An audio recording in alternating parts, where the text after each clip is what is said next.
think I'm just living without you. Oh, I need somebody to know, somebody to hear, somebody to have, just to know how it feels.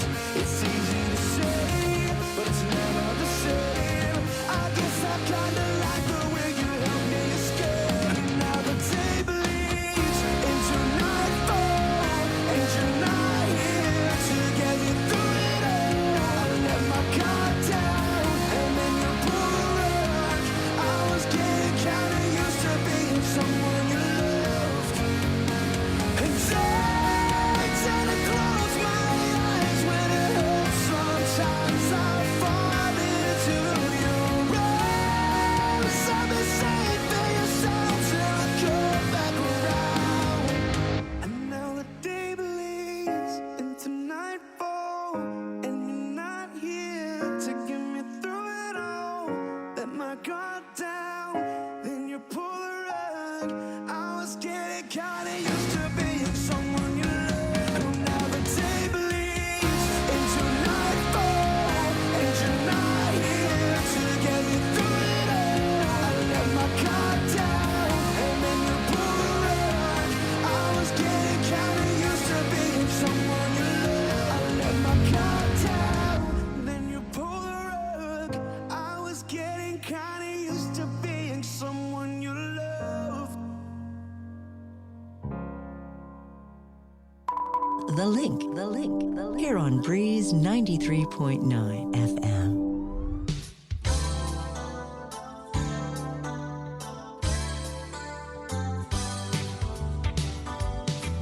Istihalong ti zanana mumatin mina paraguaw. Zabay mo tayo lutano ay danti hagu sa guaw. Ipanu zani panu malaneni tatulakan.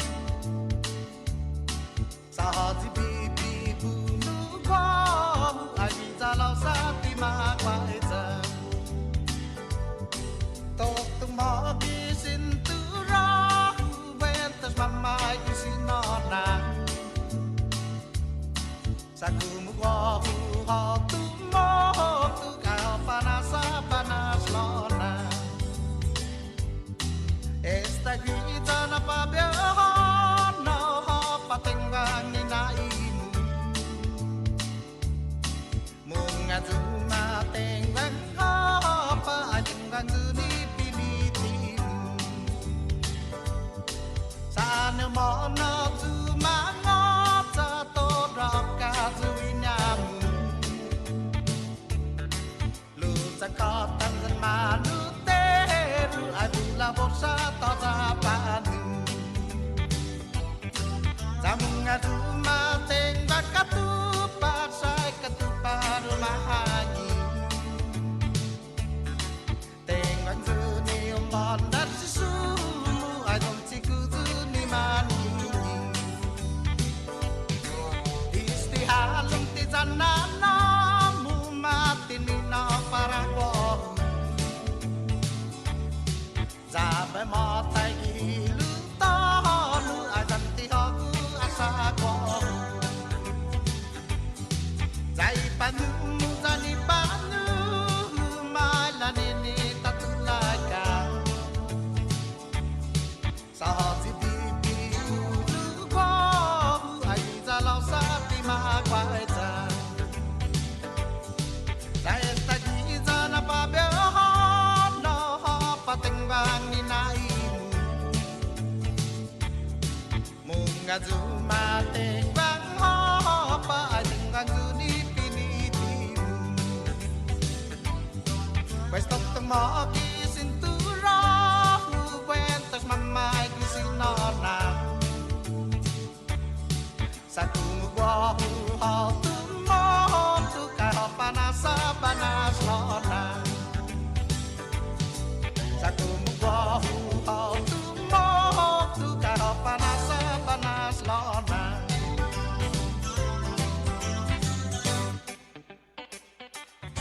The Link, here on Breeze 93.9 FM.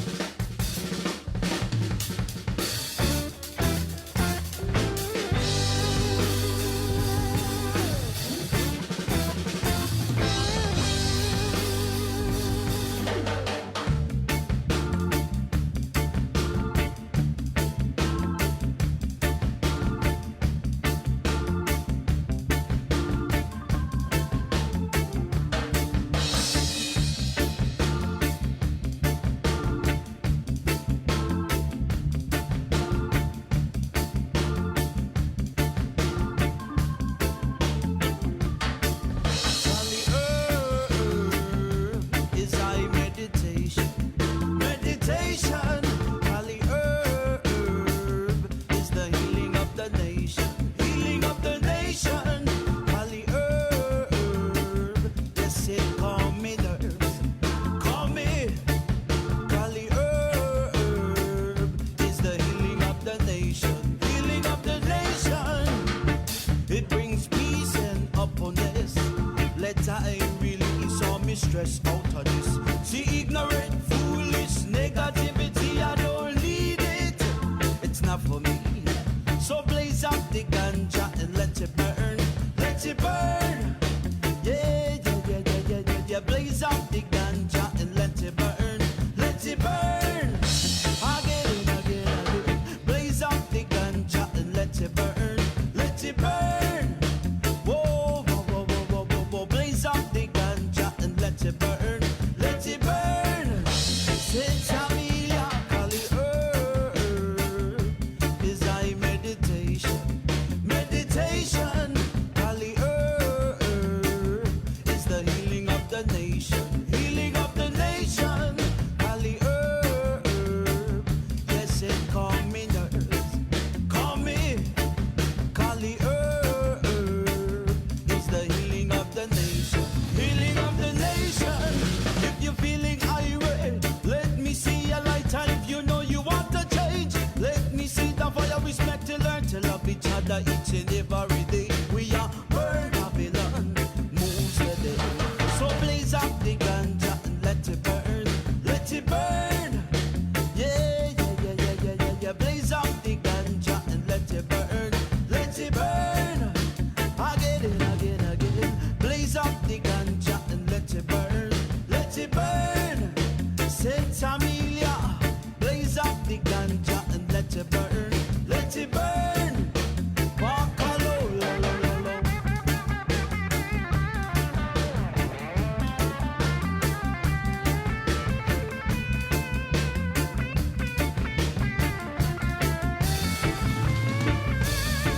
It brings peace and happiness. Let I release all my stress out of this. See ignorant, foolish negativity, I don't need it. It's not for me. So blaze up the ganja and let it burn. Let it burn. Yeah, yeah, yeah, yeah, yeah, yeah, yeah. Blaze up the ganja and let it burn. Let it burn. Again. Blaze up the ganja and let it burn. Let it burn. Saint Amelia, blaze up the ganja and let it burn. Let it burn. Pakalolo, if you're feeling irate, let me see a light. If you know you want to change, let me see the fire. Respect to learn to love each other each and every day. We are burn Babylon, moves the day. So blaze up the ganja and let it burn. Let it burn. Again. Blaze up the ganja and let it burn. Let it burn. Whoa. Blaze up the ganja and let it burn. Let it burn. Saint Amelia, blaze up the ganja and let it burn. Let it burn.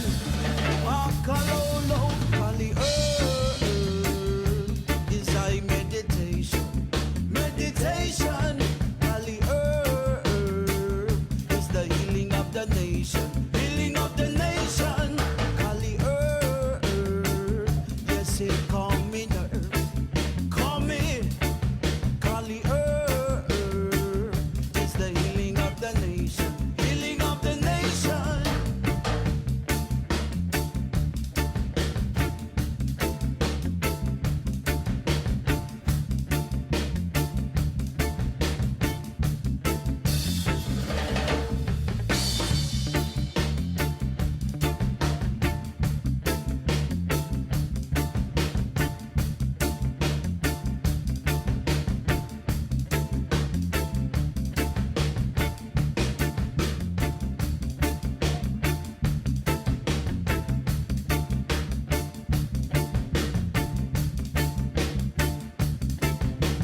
sia uli di sombranza temak e zu ita saluda antes di niga Radzaudzan malak estrezas durante todo memu a nogi distancia como gupugi palu Zangiman malak guafi Ikonuna sugi airi prebatu la noci nai banderata gaigi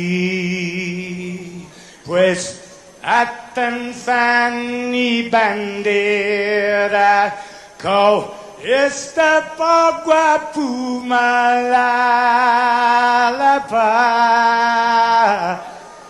Giluk tanu man libri Sentami ti man ko badi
from 11 and over, giving them hits while we blow. Each and every track we dropping by my clock. Let it blow, blow it till it blow the city, burn it till it burn it down. I'm feeling a rhythmic won't stand top, I live by the pound. So hold me down, hold me down, hold me down. Cause the guys now that me smoking keep me lifted off the ground. We have killers coming after us, they come from all around. With the new expansion to this group, instead we're broken down. I'm a living while I'm living in Samoa, I will pray. Only there I know may come true. Every day, oh Pumanu, Apango, Pango, listen, I return. So bring us that beat back. I wanna ride in my one bomb, stroll all around. Rolling up from the Lido and back to zero down. Make up from zero down. Zero down, zero down, zero down. I wanna ride in my one bomb, stroll all around. Rolling up from the Lido and back to zero down. Make up from zero down. Zero down, zero down, zero down. I'm a last minute member, I'm being introduced. When you're vibing all the rhythms, it is me you should accuse. You show me funny faces, thought I was a joke. But now I'm jamming with my boys, them would say Nanoto. Don't really care, don't really know. Cause now I'm showing all the people that we got the flow. I wanna ride in my one bomb, stroll all around. Rolling up from the Lido and back to zero down. Make up from zero down. Zero down, zero down, zero down. I wanna ride in my one bomb, stroll all around. Rolling up from the Lido and back to zero down. Make up from zero down. Zero down, zero down, zero down. Respect now, be Bob up the mic. Respect now. Last night just got it right, spinning and rhyming, making it bigger. Then now here I come. Rob on the mic, about to tear it down. Lots of love to the boys in the hood and most them girls I see. Give me numbers, pretty girls, if you know what I mean. Living life in the north side, you know that's how we roll. Test us, we stay burning like whoa, whoa, whoa, whoa. B-Rob, on the mic every day. B-Rob, Jack come down and save me. B-Rob, fellas hold on your ladies. B-Rob, be rubber dive, I'm a crazy. I wanna ride in my one bomb, stroll all around. Rolling up from the Lido and back to zero down. Make up from zero down. Zero down, zero down, zero down. I wanna ride in my one bomb, stroll all around. Rolling up from the Lido and back to zero down. Make up from zero.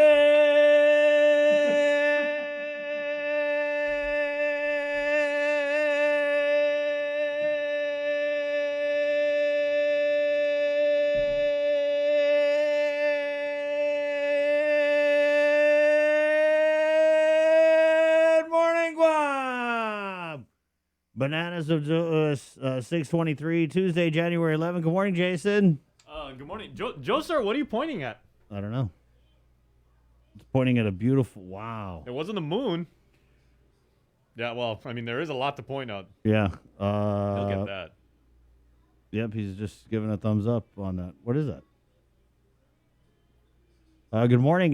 That's the Harmon skyline. That is beautiful. Look at that. I like the fact that we've actually got like coconut trees like right outside our office. That's very calming when we go. It's kind of islandy, right? Yeah. Yeah, it's pretty cool. Like it kind of like offsets like all the power lines and and the Harmon industrialness of it. 624. Welcome to another episode of The Link. Good morning on you. My name's Chris. Joe Sir on the outside cam. Of course, we had was it a record that we set? Oh boy. 309 new cases. 309 new cases. I guess we're in that super typhoon Omicron here. Yeah, good morning. It's Tuesday. Pacific Points, Cabo Enterprises, ITN, and Jack in the box. Testing, guys. They changed up the testing. We did a whole story on it yesterday. We're talking about it. It's something that they announced on Friday. Right, Jay? And so there's an appointment system for the testing. They're limiting unscheduled drive-ups Jay, what's the info again? Yeah, so hours of operation now, if you want to get tested at the Teads site, 8 to 11 in the morning, and then they take a hour break for lunch, and, they sanitize, clean up, and then they reopen from 1 to 3. And you do have to have an appointment, like Chris said. If you're looking to get travel tested, that's not the place to go. They will not entertain you if you're trying to get a test for travel purposes. You need to go to your private clinic for that. Right. And then it's tiny URL. Yeah, tinyurl.com/COVID stops with me. Please make an appointment. You made an appointment to go get the shot, and you saw how fluidly and how smooth the process was there. They're shifting it to that. It seems for Well, they are. for the Teads testing site. Now, I know a lot of people were putting in our comments yesterday, Chris, is that the only testing site? Have you guys heard about more stuff and everything? For the time being, that is the only testing site. So if you need to get tested, even if you have no symptoms whatsoever, you think you may have been exposed to somebody, maybe you were around somebody, maybe you went to a store and you heard somebody coughing, you just want to know for your work, for your own peace of mind, so you can sleep well at night, whatever the case and everything, make an appointment, go be seen. But the hours are 8 to 11 and then 1 to 3. Also yesterday, speaking of being tested on the vaccine level, after school COVID-19 vaccination clinics, Chris, start today, and today from 3 in the afternoon until 6, so 3 until sundown. Right up the street from us at Maria Ulloa Elementary School, vaccination clinics for Guam youth ages 5 and up. So if you would like to get the shot for your little one, if they are, what is 5? That's pre-K, right? Yeah. Yeah, so pre-K and up. You can get it at Maria Ulloa, starting today at 3 in the afternoon until 6 p.m. Is there a website for that? Let me see. Yeah, I know, again. Okay, so that's first dose, second dose, and boosters of either Joseph's trying to give me his glasses, of either the Pfizer, Moderna, or Johnson & Johnson vaccine. Okay, so because this deals with with our youngest Guamanians, right? 5 and up, once again. The requirements are the parent or legal guardian must provide the minor's birth certificate. The parent or legal guardian must have photo ID of themselves. The minor must be accompanied by the parent or legal guardian. So don't send your kid there with Xerox copies. You have to be together. And the guardians, if you are one, must present legal guardianship or documentation of power of attorney. But that's just so we can do this legit. So if you want to get your young child vaccinated after school COVID-19 vaccination plan, they start today at Maria Ulloa. That's up in Dedido, right on East Sangsong Road. Tomorrow is going to be same time, 3 in the afternoon till 6 at D.L. Perez Elementary School up in Jigo, right before you get to Marianas Terrace. And then January 13th, that would be Thursday, it's going to be in Finnegodzen Elementary School, right next to the football field. So you got Hal's Angels football field on one side, you got public health on the other. That's where Finnegodzen is if you don't know that area. Right. And we did have a story from Daniel Perez yesterday. Public health moves into appointment system at Teads testing site for efficiency. There's a picture. It's on our app and all over our social media. The picture, though, not really the picture of efficiency. And it was definitely an interesting pivot. Daniel writes, as the demand for testing increases, public health has transitioned into an appointment-based system starting yesterday. However, most of the residents who braved the Teads line hadn't made an appointment, and that kept them waiting through the morning. Public health spokesperson Jella Carrera saying, this is our first day using the appointment-based system, so we kind of anticipated that this may happen. People are still receiving word about the appointment-based system. So we hope that in the next few days, maybe a week, as people become more aware of the appointment-based system, this will start to smooth out. Since there are now 2 lines for testing, Carrera explained how public health is separating those with appointments and those without. They have a partnership with the National Guard. So what they're doing is they're going out to all the cars and the ATVs and the golf carts, and they're talking to all of them, finding out who is in line with the appointments, and they're trying to separate it so that it becomes a little bit more efficient and more smooth. And that was kind of thing. It was interesting when you have a public information officer saying that they anticipated that there would be a backup because they didn't give the public enough information about this change in the testing. I'm just saying, guys, it is what it is. I was talking with someone at the gym this morning, 2 years into this pandemic. Why is getting tested still so difficult? And I get it, right? They want to increase efficiency, but that's a crazy pivot to announce it on a Friday and then just dump it on the people Monday. We didn't have public health on. They're not making any effort to really get the word out. And I just feel like at this point, especially since we were preparing for this super typhoon that apparently is here already, if you look at the number of cases, it should be easier than ever to get tested. I mean, I swear to God, walking down from the car to the job site, there should be somebody popping out of the woodwork saying, hey, you want to get tested, with a swab and the mask and the glasses. They should be everywhere. So you're basically saying that GovGuam should be canvassing testing opportunities. I'm almost just like, saying that- no, almost like Uber did for trying to recruit drivers. Well, yeah, I'm because just if you know, like saying- in the States, it was like they said if you go to any gas station, you Yeah. pull over like on the side of the road, somebody comes up to you and say, "Hey, bro, I don't mean Yeah. to take up too much of your time, dude. You want to make money? Drive for Uber." Yeah. You couldn't drive a half mile down the street without being hit That's up what like I'm saying. 4 or 5 times. Okay, That's now what I I'm get saying. you. Yes, the That kind of messaging. canvassing. Yeah, Blanket totally, coverage. bro. Yeah. Totally. Gotcha. I mean, walking down from the gym at 4 a.m., somebody should pop up and be like, hey, Chris, have you been tested today? Do you want to get swabbed? You know what I'm saying? We should be bringing this to the people in the most efficient, expedient way possible. And if we are going to reinvent the wheel, we don't necessarily have to. We could have easily just made the drive-through testing easier or convenient or had another location or something. I don't know. But it is what it is, guys. This is what they're going to do, so it's on you. Isn't that kind of crazy how you can be hit up more times to become involved with Amway than you Yeah. can to like get? I mean, we need to enlist these people at the intersection. They're very persistent. You know what I mean? Give them some swabs or go. Let them hold a sign. Hey, get tested. Do something. You know, somebody DM'd me yesterday, Chris, and I thought this was interesting. Is they were saying, Well, you got DMs? don't we have home test kits like at the pharmacies? Yeah. I know I've seen a couple pictures of people Of saying, I, course. mean, I don't know what the supply And then is. I think President Biden had announced he was going to give like half $500 billion worth of home test kits out to the territories. But the governor has all this money. She could just easily swipe that ATM card and buy us a bunch of home test kits and say, hey, you guys, you know, they always get them farmers selling vegetables by the guard. They should have someone there like, hey, come get your test kit. I'm just thinking out loud, guys. that would be cool if our friend Ernie Wistig did that. He's like, oh, sweet corn and test kits. And a home test kit.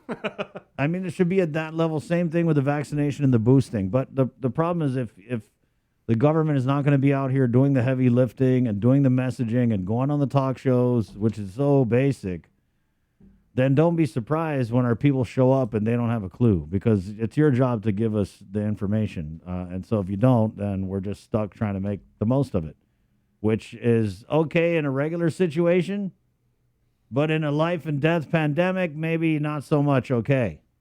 Very not okay. Good morning, by the way. That's all I'm saying. Well, okay, well, there is one thing that GovGuam did last year where they made a concerted effort to do some sort of like, you know, planned, orchestrated like messaging. Yeah. And that was that campaign they did for a few weeks about the car score. Right. Obviously, the car score has been highly scrutinized. Some people buy into it. Some people, you know, like won't get on board whatsoever. But dude, did you see how it soared last night? It almost doubled. It went from 89.7. Yeah. Or was it 87? 80, I'm sorry, 87.9 yesterday. Yeah. This morning it is 162. That's what I'm saying, bro. It's if the governor, when she talks about COVID, she always mentions the car score. And if the car score is, oh my God, I don't even want to look at it. 162.6. If the car score is 162.6, where are they? Where is the Crystal Paco San Augustine? Where is the Logan Regis? Where's the Art San Augustine, the Janela Carrera?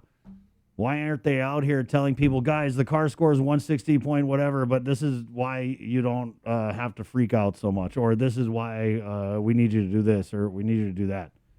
The people in Guam aren't stupid. We're not idiots, even though we get treated like we are. We're not, really. And so people who pay attention, and when they came out with this car score, it was like a big deal. It was a huge deal. I think we're going to play some of these clips here. You guys want to do this now, or you want to do it later? Let's go and do it now. We'll go into this, the history of the car score, if you will, which, like Jason said, is at a record. It's a record car score. The highest car score you've ever seen. So which one are we doing first? Let's go with Crystal and Janela first. And we're playing these clips. This clip is from, and we kind of just wanted to do this to really give you guys the history of the car score. And so this first clip here is how they explain the car score on November 23rd, 2020, which was, well, it was about 2 years ago, basically. About a year and a half. And so this is the first clip. It's Crystal Paco, San Augustine, and Janela Carrera explaining to the people of Guam what the car score is. So maybe we should just go back and define CARS score for some of our viewers at home. Again, the CARS score stands for COVID Area Risk Score. It's a tool developed by our local physicians, really authored by Dr. Felix Cabrera to help us determine our COVID risk. So it takes into account the incidence of new cases, how well our testing identifies these new cases, and as well as the rate of spread. And so this score helps us to determine our COVID risk. Basically, the lower the score, the better our ability locally to manage our COVID risk, and the higher the score, the more we are testing those maximum limits of our public health system and our hospitals. So what you saw a few weeks ago when our CARS score was in the 40s was we were putting out we had to do extraordinary measures to help manage our COVID response. The Blue Med tents had to be assembled. We've had to, call on our military counterparts to help supplement or augment our staffing in the hospital. We have the New West nurses that are helping us. And so the lower the score, the better we're able to manage. Locally, we're able to manage. We're not testing our limits. Public Health and GMH and GRMC and Naval Hospital are able to manage, their workload as well. And so in response to All right, and so that was kind of the first clip there, and that's insane, bro. If she's saying a car score of 40 is testing the limits of our hospital and our public health, Today it's 4 times that. yeah, it's just Wow. nuts. And so you guys can see how in your mind, when they create this number to hold up and it's one number to rule them all, and then they just kind of throw it out the window, but they still reference it as a metric that we should, pay attention to.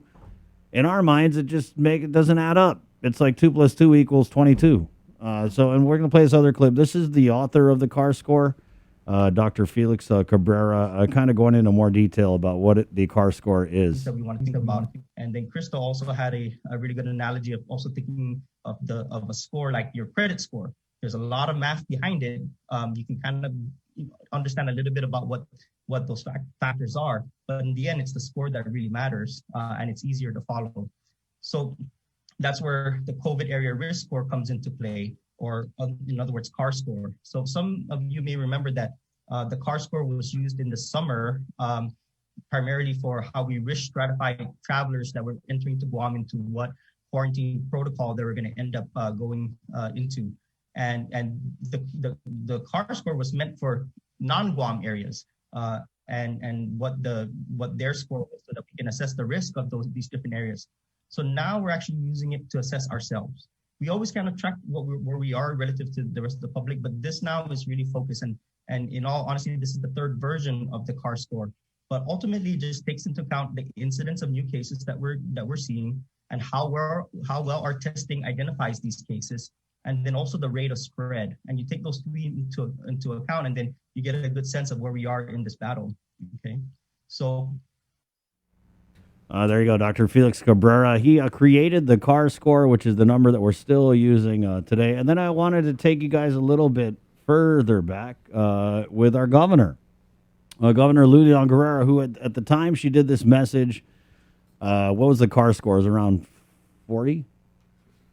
Yeah, like Crystal was saying, Crystal and Janela were saying in that first clip, they said where it's around 40, they're like, we got to take pretty serious and significant steps because it is a problem. And remember, again, there was a thing. It was Strive for 5. Strive for 5, and that was when it was at 40. Yeah. Okay, and now it is at 162.6. Okay, and so this times that. Yeah, this is a clip from Governor Lulian Guerrero, and this is from November 9, 2020. I am calling on each of you to strive for 5. To maintain a CAR score of 5 or under for the next few weeks. We do this by wearing our mask, watching our distance, washing our hands, and having the will to do it. My dear people of Guam, we all have a role to play in fighting COVID-19, and our vigilance cannot waver. That imagery will probably bring back maybe some emotions in you. The memory of like those big roadside signs that, they have like the digital LEDs and they spelled out, messages and everything like that. Remember the first time we saw that, I know for me up in Dedido, because right outside, maybe like a quarter of a mile away from where I live, is where they have one of those highway checkpoints. Okay. Yeah, we can't call them roadblocks. Wait, checkpoints. don't say the R word. Yeah. So we had one of those checkpoints over there. And, remember those checkpoints, guys? Holy. And it was like, okay, so if you work in, food delivery services, or if you're in the military, outside. or if you're something like, then you have to show a certain type of identifier that would like show you, and otherwise you have to go through there and just say like, where are you going, for what purpose, and that it was manned by the guard, and but yeah, that sign, I don't want to say triggered me, but I was like, man, it took me back. Yeah. But again, to the car score, if I may, Chris. Yes, you may, Jack, sir. please So do. you got okay, so as far as the car score, right, we threw a whole bunch of information at you there. According to this graphic, right, takes into account, this is on the bottom right, takes into account three things. One, incidence of new cases, right? How many new positive cases are identified on a daily basis? Two, how well the testing identifies these cases. Personally, that's a little hard, I guess, to measure. I mean, I guess you can quantify that. But three, rate of spread. Yeah. Right. So those should be, by definition, as far as the mechanics and everything like that, the two most important things. How many new cases are we getting per day? And then how quickly is this thing making its way through So the there's community? nothing in there about hospitalization. No. Right. But if you see at the bottom, it might, if you're watching on a phone especially, this might be a little difficult to decipher. But let me read it out for you, right? The CAR score, if you're a math nerd like me, right? The CAR score is, and you can work this out at home. You can do this on a napkin, right? But it is the daily new case per 100,000, which the JIC has in their infographics every day, times the square root of the test positivity rate. Again. Oh, yeah. Hello. The square root of the test positivity rate. Everybody could do But that. multiplied by the effective retransmission value. That is the term that, like, I have. The I R mean, naught.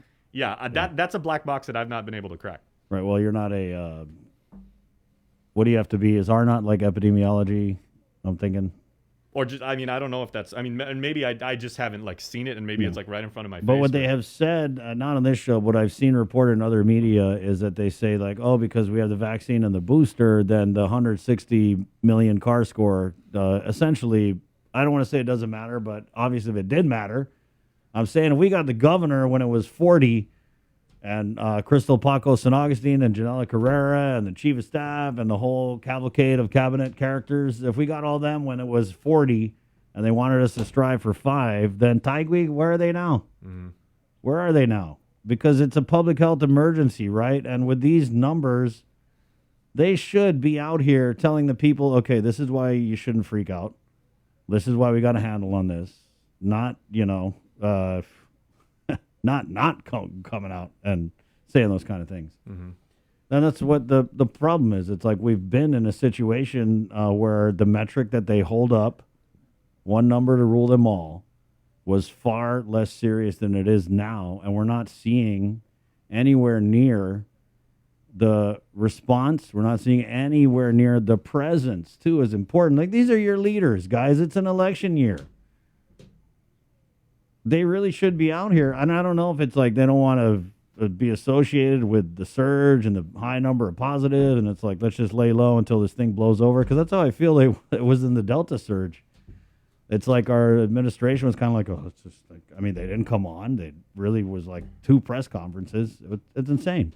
But it's what it is, and it's nothing new, and it's what we've been saying this whole pandemic is the transparency, the accessibility, the accountability, the prevalence of messaging, the consistency of messaging, all huge problems, which again, in a normal situation, like we're talking about tax refunds, that's fine, all well and good, screw up your comms. But in a pandemic where people die because you can't communicate the message effectively, it's a huge sin. It's egregious. It's terrible. It's it's terrible. It's one thing that because we heard that clip from Dr. Felix Cabrera, I remember asking him about a year and a half ago, and I said, Doc, I can appreciate the fact that you've tried to, put some number that people can just kind of glom onto and quickly reference and just see how we're doing, right? But I was like, but like any algorithm, right? As a nerd, personally, right? I was like, it's only as good as how often you update it and you incorporate additional information, or you adjust it, you modify it and everything to reflect the current times. And I was like, how often do you plan to do it? And he said at the time, a year and a half ago, this was the third version. Yeah. I'm not sure if it has been, if the formula itself has been modified. Yeah, which is Since you should be sure. They should have come out and said, hey, because remember Dr. Cabrera went on this extended leave of absence as the chief medical officer and for the public physician health. who has spelled him is Dr. Bob Leon Guerrero. He's even said, he goes, I'm not going to talk about it too much, but he goes, I'm an old school physician. Right. I'm just looking at how many people are sick. Yeah. And then we actually had Dr. Berg. Dr. Berg. And remember what he said? He said, we're not really referencing the CAR score. Yeah. And then we also had a colleague in public health, Vince Ocampo. God, sorry, Vince. I always forget Vince's name. But he even said when Daniel interviewed him on one of the live streams, and he said, the CAR score is an interesting metric to reference, but he's like, yeah, they kind of checked out on it. He goes, these days it does tend to be like a little bit too sensitive, so Yeah. it'll jump and it'll like spike and everything like that. So he goes, take it into consideration, but for what it's worth. But he goes, I remember they said that. They said it is a little sensitive. So again, I'm wondering if the CAR score formula will Well, aren't be we somehow all a little modified. sensitive nowadays? No, and I mean, that's the thing is if we have the chairman of the Physicians Advisory Group saying that the CAR score is a metric that, I mean, I'm paraphrasing, but that was pretty much what he was like, CAR score, and I don't know if it's like a personality thing or whatever. Or then when you have public health saying, oh, it's too waffly, it's too sensitive, the wind blows left and it goes up friggin' 50 points. Mm-hmm.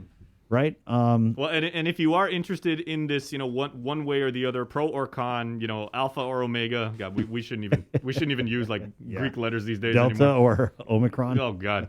But Artemas Manglone is working on a story for tonight that kind of not only tracks the history of the CAR score, the evolution of the CAR score, the criticism of the CAR score, but hopefully, where the CAR score goes What it from means here. today. Is there even a future for the CAR score? Perhaps? And if there isn't, then why is it still on the JICs? You know what I mean? Why are we using it? If you got the head of your group that advises the governor saying, it's not a thing, if you got public health saying it's too sensitive. But the thing is, the governor is using it. Like whenever we interview her about COVID, she's always like, "Oh, CAR scores this, CAR scores that." So there's a lot of inconsistency. But guess who's got to deal with the inconsistency? Us. We've got to deal with the inconsistency, right? Where you like trained like a dog. We've been through this CAR score where it was 40, and it was like, okay, sit down. Now the CAR score is 170, and it's like, party on, Garth. So it's very inconsistent. It's 647. So Tomas, and he came back about 4 months ago after finishing his graduate studies and everything, and he's even said, he goes, this is a fascinating story to just see how this was developed. I mean, it's how the government has tried to promote it, how the community has reacted to it, how the media has, Yeah, we did a campaign. We did a campaign kind of familiarizing you guys with it because they kept using it. And we knew if they kept using it, that it was going to become a thing. We did have some comments in here. Rosemary says hospital admissions not part of the CAR score formula, as it was stated a few days ago. Yeah. Jonah writes, a new year, and yet GovGuam is going backwards addressing the virus, even though it seems to be getting worse. Mama Bear Debbie Davis said, all government wants us to try and make us think is that we're stupid. Chris, you're right. We're not. We wish they give us credit, the media credit, for knowing that. Keep giving the people of Guam what you have since the beginning of the pandemic. And hey, I just want to throw something out there, everybody. We also had this one, Rosemary. Sure. What happened to plans for more test sites? DPHSS talked about weeks ago in preparing for the arrival of Omicron. Yes, remember the governor said prepare for the super typhoon. And one more, Jay, before we get to you. Where was that one I saw here? Oh, go ahead, Jay. Okay, so I was saying, for those of you who want to give this like a crack, right? I mean, it is a public sector resource, right? The CAR score was developed, under... That's the people's CAR score. Yeah, exactly. And it is based on like simple math. This isn't like, That's not simple math, Jay. Well, I mean, finding the square root basic of algebra. a test fine. Yeah, okay. I mean, it's not university level like calculus and everything like that. So, and we here at K1, we believe in open source and everything like that. I'm a big open source coder. So if you want to take a crack at it, look at the formula, maybe see if you can, develop your own. There was a guy who said, let me ask Siri to figure out the test, square root of the positivity rate. Can you imagine that if you ask Siri what's the car score, you're going to get something like the Kelly That thing's Blue going Book to start smoking. Kelly Blue Book valuer. Rosemary LaGuardia comments, 150,000 plus residents with only one public test site with limited hours by appointment only is ridiculous and shameful during this Omicron virus rapidly spreading. No way to curb the spread at all. Yep. 650. Let's go. Okay, Yep. so again, just to shed light, we always say this because it is Tuesday right now, and the private clinics do not submit their data as far as their Saturday testing until Monday. So the numbers on Monday, usually on Monday they tend to be like a little, or Sunday and Monday tend to be like a little low, right? And then Tuesday kind of like bears the burden of like picking up like the slack. So brace for some big numbers today. Yeah, basically. and so maybe like tonight is going to be interesting. Dr. Hoan is coming on at 8:30. I really like what he has to say. It's very consistent. It's a very cautious message, which we're not getting from anyone in the administration. So I'm all for Dr. Hoa coming on here and filling that void. He was texting me last night. He said, Chris, the numbers will go higher. Unvaxxed, fully vaxxed, boosted, previous infected. It doesn't matter. What we're seeing in the clinic is Omicron will infect you. The symptoms range from mild to moderate, but the question is long-term effects with long COVID syndrome. Masks, the best defense, and encourage our people to stay away from gatherings. The booster will help to keep you away from hospitalization. So we'll get Dr. Hoa on. That's what he's saying, guys. It's very cautious. Be safe. There wasn't a lot of jargon, not a lot of technical banter in that. I mean, it's just basically don't gather and wear your mask and do your measures. Because regardless what your status is, it can get you. Yeah, and it probably will get you, and we probably won't know it got you because it's gonna, take you freaking all this complicated tiny URL stuff to get tested. Why has it got to be a tiny URL? Why can't it be like a medium URL? I feel attacked every time they say tiny URL. 6:52. Let's go ahead and get into the news now. It's our first look at news. Good talk, guys. We'll go on with this car score when we jump on a KUAM TV again after 8. Brought to you by Pacific Points. It is our first look at news with the KUAM news team. For Sabrina Salas-Mantanani with the very latest. Good morning, Jason Salas. Good morning, Chris, and good morning, Guam. Good morning, world. So the number, as we've been talking about since the open of the show right now, 309 new cases have been identified. That's the highest it's been like on Guam for single-day cases in several months.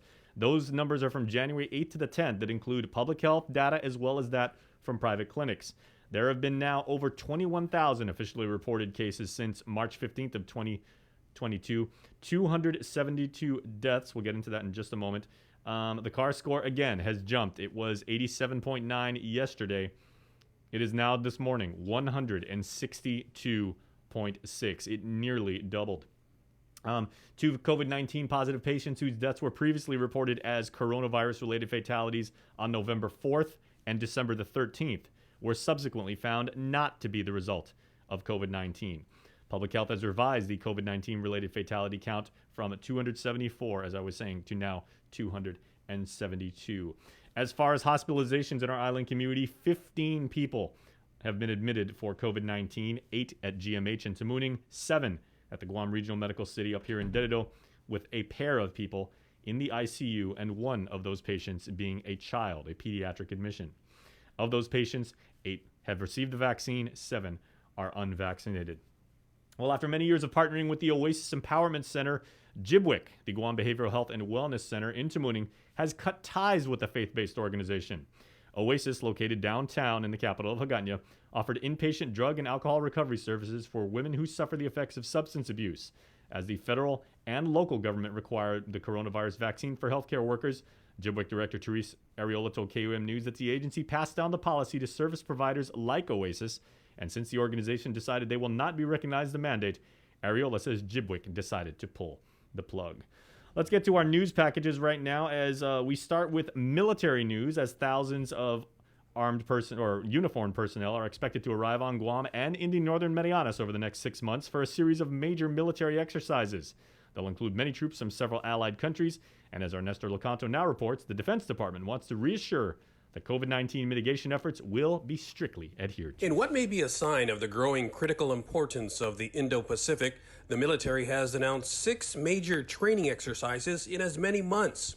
In addition to U.S. service personnel, other military elements taking part are from the Royal Australian Air Force, the Royal Canadian Air Force, the Indian Navy, the Japan Maritime Self-Defense Force, and the Republic of Korea Navy.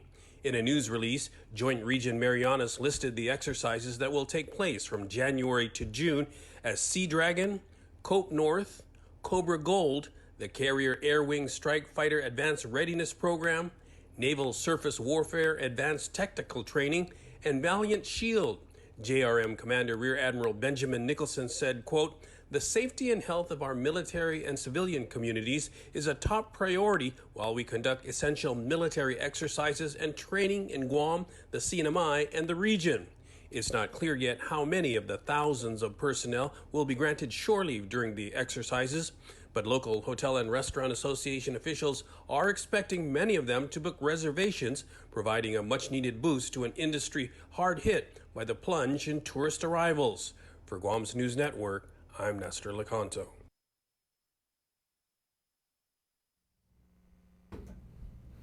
All right, let's shift gears and talk about the testing services. Chris was mentioning that earlier in the show.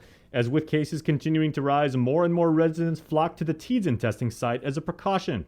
To reduce long lines, an appointment-based system, as we've been telling you for the past 2 days, was launched, but the lines are still stretched as far as the eye can see. Daniel Perez was there in Teads and has this report. As the demand for testing increases, Public Health has transitioned into an appointment-based system starting today. However, only a decent number of residents have scheduled an appointment, making the drive-up line longer. Public Health PIO Janella Carrera. This is our first day of using the appointment-based system, so we kind of anticipated that this may happen. People are still kind of receiving word about the appointment-based system, so we hope that in the next few days, maybe week, as people become more aware of the appointment-based system, this will start to smooth out. Since there are 2 lines now for testing, Carrera explained how Public Health is separating those with appointments and those without. We do have a partnership with the National Guard, as we have throughout the pandemic, but they are assisting us with the line. So what they're doing is they're going out to all the cars on the ATVs and the golf carts, and they're talking to all of them and finding out who are those that are in the line with the appointments. And so they're trying to separate it so that it becomes a little bit more efficient and more smooth. Some residents like John and Noreen Davis from Sinahanya knew about the appointment-based system and booked theirs over the weekend, explaining why they needed to get tested. I'm feeling okay. I just congestion. I'm concerned for other family members, so I want to make sure that I don't have it. Over at the other line, Harmon resident Venice Morellano has been waiting for more than 2 hours to get tested since she was exposed to someone with COVID. I did not know that there's options to do appointments, so I just walk in and trying to get a COVID test. Even though I don't have any symptom, to make everyone safe as well, my coworkers, my families, I just want to be tested. Hours of operation for the Teads testing site have been extended from 8 a.m. to 12 p.m. and 1 p.m. to 3 p.m. The appointment-based system started today in hopes to reduce long wait times. To book your appointment, go to tinyurl.com/COVID stops with me. Daniel Perez reporting for Guam's News Network. Our next story takes us to court with Tyler Metanani. As yesterday, a man pled guilty to 2 counts of aggravated assault and 2 counts of criminal mischief as a 3rd-degree felony. Here's that story. 24-year-old Amson Morichong was arrested for assaulting a woman known to him on 2 occasions in 2021. In September, he drove his car into the driver's side door of the victim and shattered the window with a machete. The victim sustained lacerations to the chest and was able to drive away and receive medical attention. Less than a month later, he flicked a cigarette on the victim's neck. He then struck the passenger mirror and gear stick with the machete while she was driving. He then threatened, quote, "If you stop the car anywhere, "I'm gonna chop you." The victim was, however, forced to pull over because the car shifted into neutral when he struck the gear stick. The victim then exited the vehicle and sat on the side of the road. A witness called the police after seeing Morichong punch the victim in the face. He fled the scene in her car, but he was later found at Winster Game Room in Harmon. Each count carried a maximum of 5 years incarceration. However, Morichong was entitled to a maximum of 3 years because this was his first conviction. Judge Maria Senzon placed a conditional no contact order for 60 days, but will consider lifting the order after 60 days due to the victim wishing to have contact reestablished. Altogether, he was sentenced to 1 year incarceration. He will be on probation for 3 years after his release and will serve 150 hours of community service. He was also ordered to seek counseling through the court. The charges of terrorizing and family violence were dropped. He will be released on January 15th of this year. Reporting for Guam's News Network, I'm Tyler Matanani. All right, and we continue to profile island businesses now for our Guam Safe Certified series. And today we show you the Tumon Restaurant and Bar Lit as one of the many island businesses that is safe certified by GVB. Here's more. Guam Safe and WTTC Safe Travel Certified Program Showcase is brought to you in partnership with the Guam Visitors Bureau. My name is Helen, and I'm the owner of Lit Restaurant.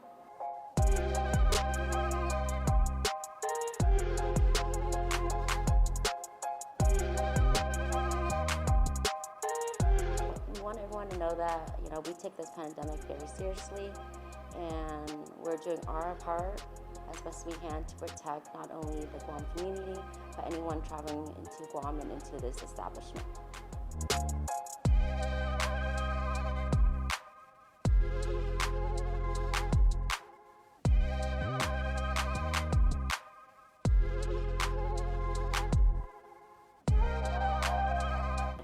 Being that the WTTC is a worldwide recognized organization that has been in existence for over 30 years and works with various governments, we feel having their certification provides a tremendous amount of comfort to any one of our guests before they even step into our establishment. And we want to do our part in helping to protect not only the Guam community, but also anyone coming into Guam.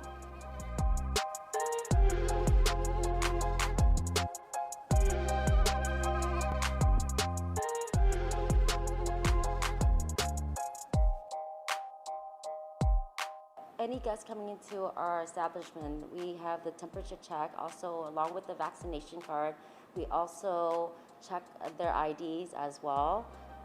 That's just an extra step that we do to ensure that it's not anyone using anyone's vaccination card.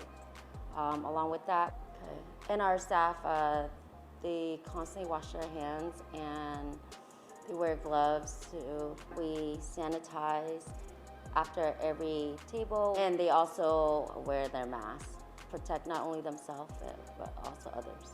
We do social distancing, and we also have a gun that we use at the end of the night as well. Guam Safe and WTTC Safe Travel Certified Program Showcase is brought to you in partnership with the Guam Visitors Bureau. All right, it's 7:03. We're KUAM FM Agatni Guam on the breeze. Let's go ahead and do Chamorro News with Uncle Ken Conception. Brought to you by First Hawaiian Bank right here on the link. Good morning. Buenos tardes, tiget suntung itunut sa morgin ni KUAM News. Presenta ni Familian Mizo gi First Hawaiian Bank. Ang 47 anos na tao sa mga sakit pun masustete ni na di-schedule to na control substance. Tentensyon niya sa parufan entrega sa parufan dispatsa. Gide sa tigi neri polisiya gini Guam Police Department sa mga maparay kareta siya gi Alligator Road giza dededu. Anay marpara uno na driver na si Rodolfo Palma Oralo no gaya zu Warren in arresta. Anay marekonor si karitan niya masoda ni polisiya dos na plastic bag no sa gwanin ni methamphetamine o to siya ni mantay sa nalum na plastic bag untumong kristad dan pesadod. Sigon ni dokumento ni Koti librana ibineno sa kasi 2 onzas no balin 8,000 pesos kamo mabendi gi 150 kada grama. Mabog pas makandalo si Oralo. Masasunto, Officially, Guam Police Department Berlin Savilla, no acting spokesperson sa report. No official siya gin Highway Patrol na division ni GPD sa Distipalco siya ma-investigador sa aksidente kareta nga masusedi gi December na mes kimapasansakan. Primer sa masusedi gi Taloan gi 9 gi December gifyo ni Gain Animal Shelter. Ma-identifika biktima na si Pedro T. Tavar Jr. sa gantoy 9 anos na edad. Segundo sa matupin ni kareta imamamukat yogan 23 gi December gimana ni Wendy sa sagan samot sa gitatumom. Ma-identifika biktima na si Joanne Kabuag 32 anos na edad. Ikareta ni tumopi si Kabuag sa Dingoy Lugad sa Distipalco Sigama Espia. Gimapa sa semana ay Highway Patrol sa Sigama Midi Lugad ani masusedi aksidente. Kumutungo mas informasyon por este siya na Dennis Garcia, por favor agang ni Guam Police Department gisay 71 472 8911. Ito muna asunto gifunod sa moro para pago na matis gin ni KUAM News. Ang pakitang kandidato para mailihi din nuevo ay magahaga Julian Guerrero sa ni segundo gobyerno Justin Orio sa marequesta gi Guam Election Commission. Ano gi GEC na campaign chairperson para si Luan Josh, si Francis Santos sa marequesta gubernatorio na pakitang eleksyon sa ma-entrega into electronic na manera. Gua siya esta fundraiser masusedi gi durante ni pandemic. Loylan guahan sa ma-expresa na primer biyahe na David Yumafay financial na record i campaign siya sa 10 días antes di primary na eleksyon. Yufsin ng Jim Moylan sa man-requesta Loki Paquete para senador ng Republican. Mas naman man-requesta Paquete ng kandidatong senador sa si Vincent Borja dan si Ken Leon Guerrero ni Malago Loki 2 gi 2020 na eleksyon. Mas talo requesta senatorio na Paquete sa si Nonito Blas. Paquete siya para kandidato ni Malago sa siya matsuli gi opisina ni GEC gi sa Oka Tamuning. Pat sino ay gec.guam.gov gi internet. Sinon agang Loki GEC para mas informasyon gisay 71 477 9791 para Guam News Network. Guau si Ken Conception.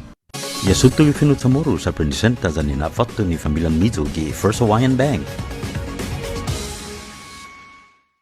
Say hello to the First Hawaiian Bank mobile app, where you get smart insights into your finances so you can make smart decisions with your money.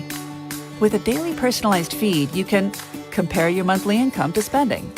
That's better. Discover where your money is actually going. You might be surprised. See what's essential and what isn't. The more you use the app, the smarter it gets. With insights from the First Hawaiian Bank mobile app, it all starts with yes. Do you feel like you're missing out on something? Make life more rewarding with Pacific Points.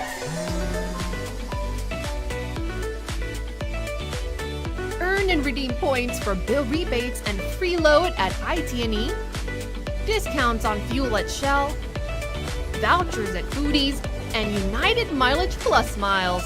You can even pay with Pacific Points at IT&E, Shell, and Foodies. Pacific Points. Do more, get more. Let us know what's up on our KOM News WhatsApp tip line at 671-727-0094. Share information about what's happening in your town, on Guam or the CNMI, and what you want us to know. Reach us on WhatsApp at 671-727-0094. Mariana's Irrigation and Landscape Superstore. Stop on by and visit our showroom today. We offer everyday low prices on all major outdoor power equipment like bush cutters, chainsaw, power washers, generators, and more. Need service, repair, maintenance? Well, check out Guam's best superstore only at Mariana's Irrigation and Landscape, located in Barragata along Army Drive between Submarina and Besta Market. Call 735-7446 for more information. Now shipping to surrounding islands. Mariana's Irrigation and Landscape Superstore. The KUAM Podcast Network is back and on demand, featuring a great variety of podcasts from our island and region, including culture, lifestyle, awareness, crime, politics, commentary, comedy, and entertainment. Available on most streaming platforms. The KUAM Podcast Network. Subscribe and listen now.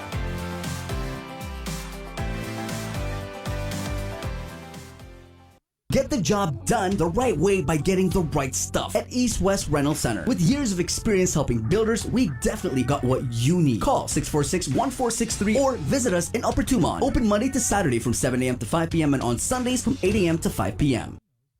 GU Self-Storage, conveniently located near the Harmon McDonald's. We offer affordable rates, online payments, and auto bill pay for your convenience. Plus gate access daily from 6 a.m. to 9 p.m. Call us today at 648-7867 for more information.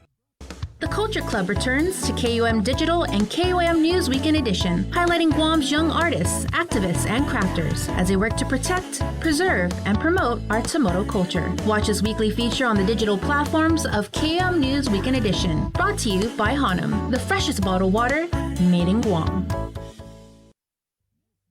Uno Mixed. We're mixing it up on the last Thursday of every month with a look at lifestyle, entertainment, food, and so much more on the stations, networks, and digital platforms of KUAM Communications. Uno Mixed is presented to you by Docomo Pacific, Better Together, and Pepsi. That's what I like. I didn't get screened because I was just afraid of it. I procrastinated. I didn't have any symptoms. I didn't have insurance. I didn't want to know. There were several services that was available to me. I got a mammogram. Colonoscopy. I know in my heart that early detection saved my life. And I just tell people all the time, please go get screened.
Dedicated Minds, love. The late. Our first look at news is brought to you by Pacific Points. The show is brought to you by Pacific Points, Cabo Enterprises, ITD, and Jack in the Box. It's Tuesday, the 11th day of January. Right here on the link. Good morning. Coming up, Dr. Hoa Nguyen, the former chair of the Physicians Advisory Group. Of course, anytime in a public health emergency, it's always good to get the white coats on. Mayor Luis Rivera, Tatuha in the house right now. You guys know what Tatuha is? It's Tamuning, Tumon, Harmon. They take the ta from Tamuning, tu from Tumum, and ha from Harmon. Mayor Rivera, good morning. Good morning. Half a day, everyone. Half a day. So how are you? How's your new year? It's going great so far. I'm happy to be alive and able to serve. I know you're pretty happy because I saw that news. I know the money hasn't got into the bank just yet. Well, it's in the bank, but it hasn't gone to your bank. But Adelup finally caved. You guys are going to get, I think, $8 million first, right? And then it's going to be divvied up. Yes. So do you know already how much your villages are getting? Well, we were allowed to choose from 3 options, and we voted on it's majority rule. So option 2-1, where it will be divided equally among all the 19 villages. Are you leaving the math to me? I don't have the exact number with me right now, but we look forward to being able to use these funds to accomplish all that needs to be done, for the safety of the community. Let's go ahead and get into all that needs to be done. I know a lot of you mayors have had your projects in mind, right? So getting this money, what are the big projects that you think you're going to use it for in Tatuha?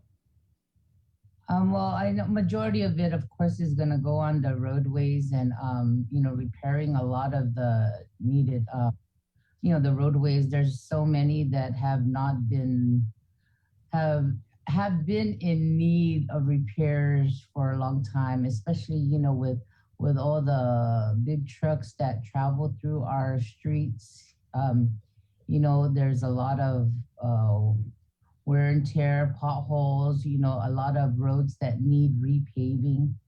And so, we are hoping to have that all taken care of, as well as fixing up our facilities.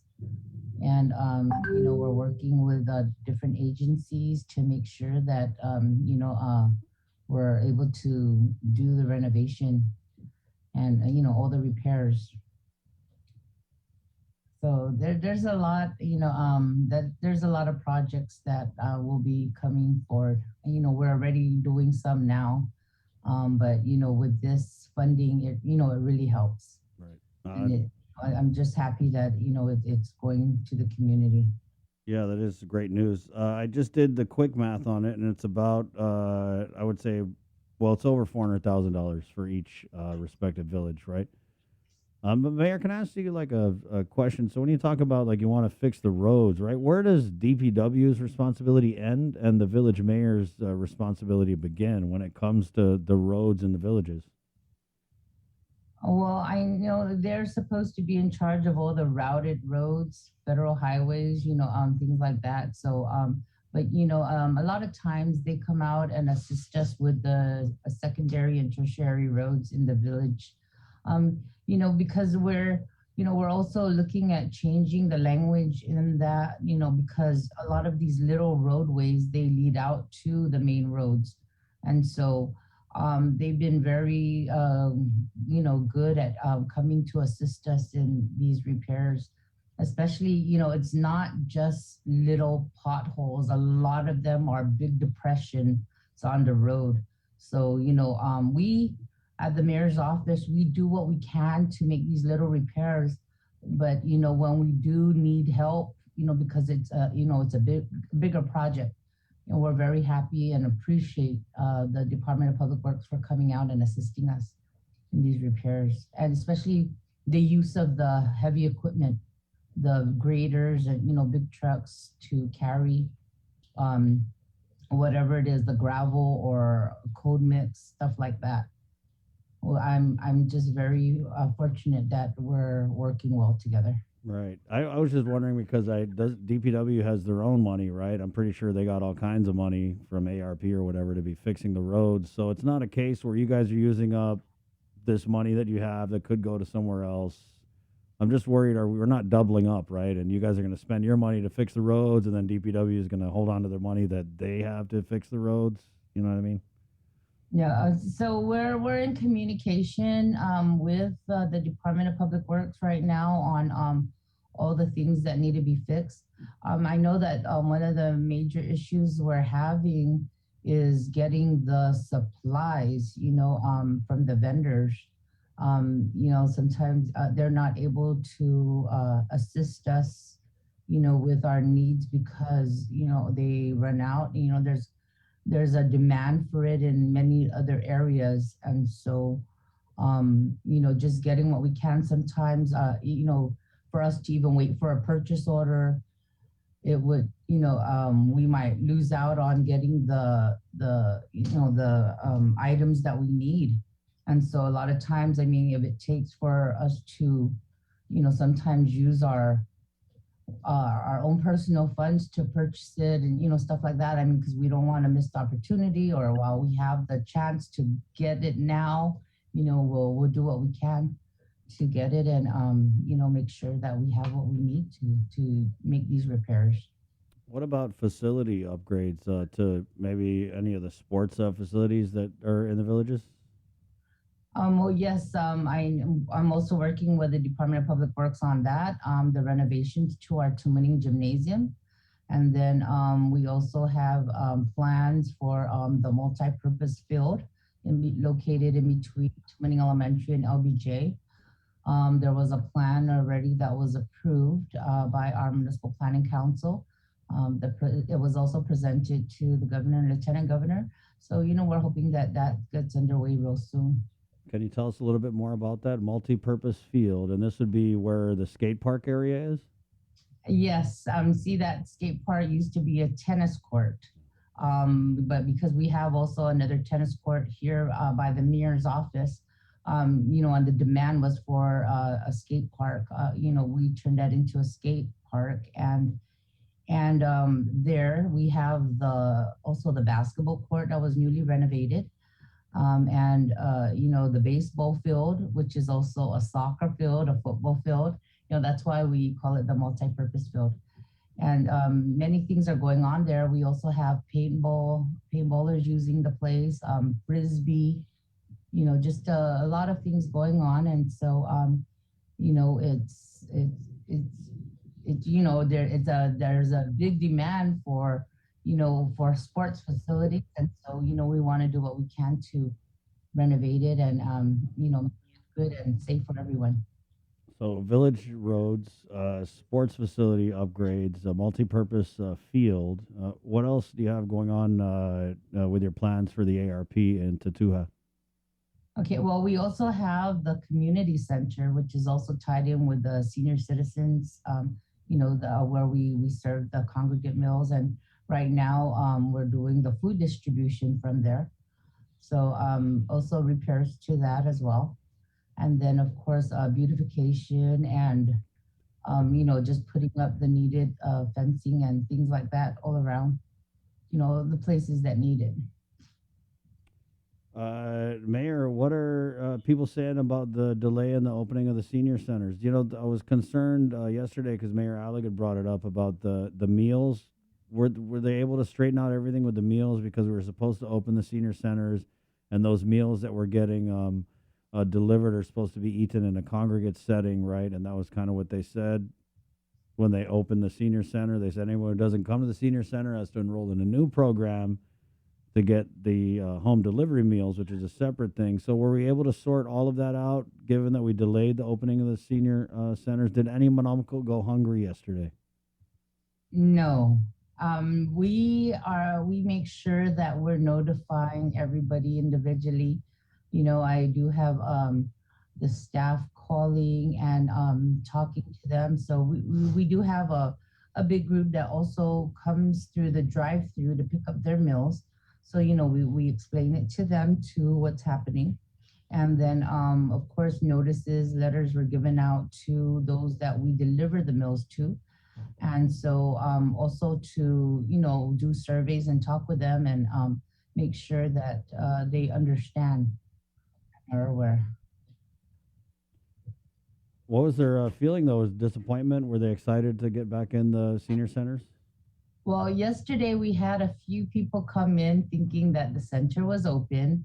So, again, we had to explain to them it's not ready to be open yet.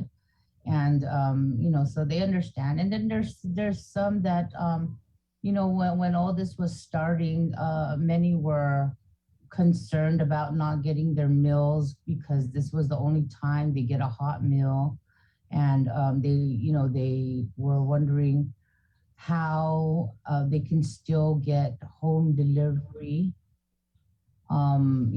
because they didn't want to come in because of their worry about catching, the virus. And so, those were concerns that we brought up because people still wanted the meals, but they don't qualify for homebound. So that was all squared away. We did send in a few applications for 2 case management for homebound, those that are requesting. But then again, it is up to case management to determine whether they are eligible or not. And so, but right now, because it's closed, everything's working out. We're out there delivering. And we continue to talk to the seniors and find out what their concerns are. How concerned are the people of Tatuha about the super typhoon Omicron? Well, I know that, people are worried and they're seeing the numbers. And, I'm the one that posted it out on the different chats. And so when I see the comments about it, where people are, saying, giving each other advice to do what you can and stay safe, just stay away, stay home. Then there's people commenting like, lock it down, lock it all up, things like that. So it's just interesting.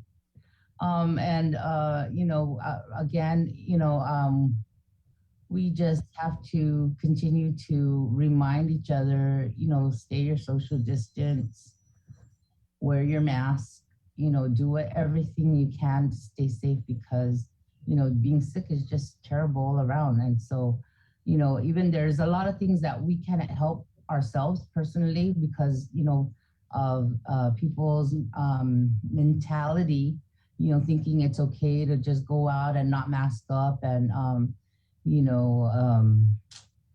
just being the way they are. And so, a lot of time it was just with me personally, I just turned to prayer, and God and Yeah.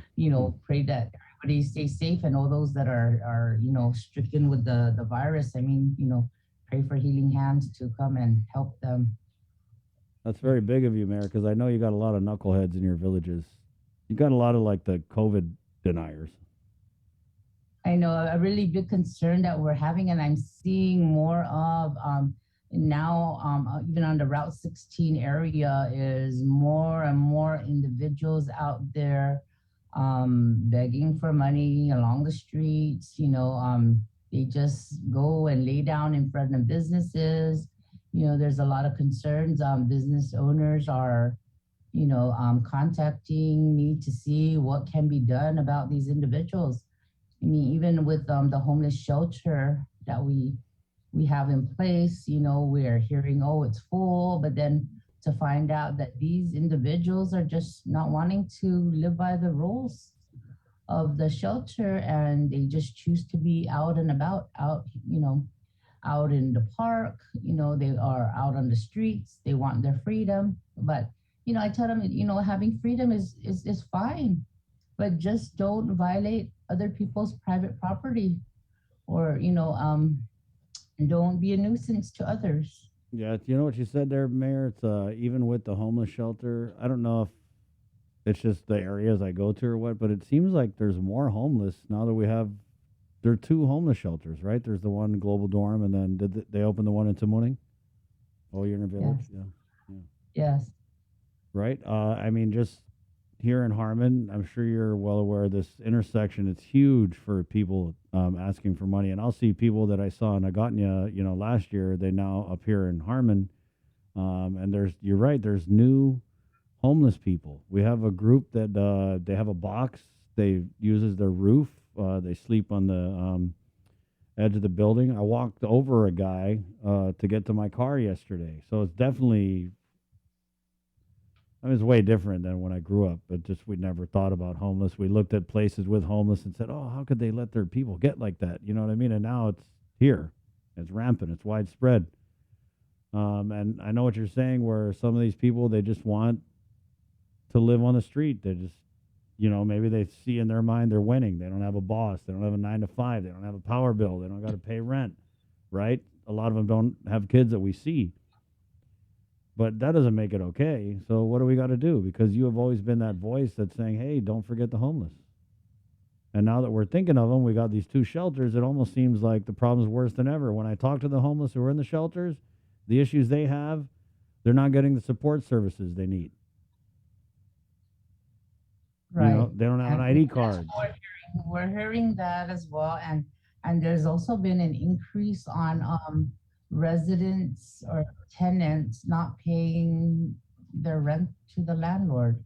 I mean, I don't know what kind of, there's so many different assistance that they're offering now. And, we're trying to let them be aware of it. However, there's like different issues on certain documents they can't get to get that kind of assistance. That also it's how they're choosing to deal with their money, whether they want to pay their rent or not. But I know that there are several landlords that are suffering from not getting the payment that's due to them. And, especially now, like with the law on how you have to evict people, you have to go through the court, the whole process, to have them court ordered out. It's just sad that they have to endure that when they're, go out of their goodness of their heart, they're allowing these people to come and be a tenant, to have a place to be sheltered, and then to I know it's hard. You know, a lot of people are going through different things.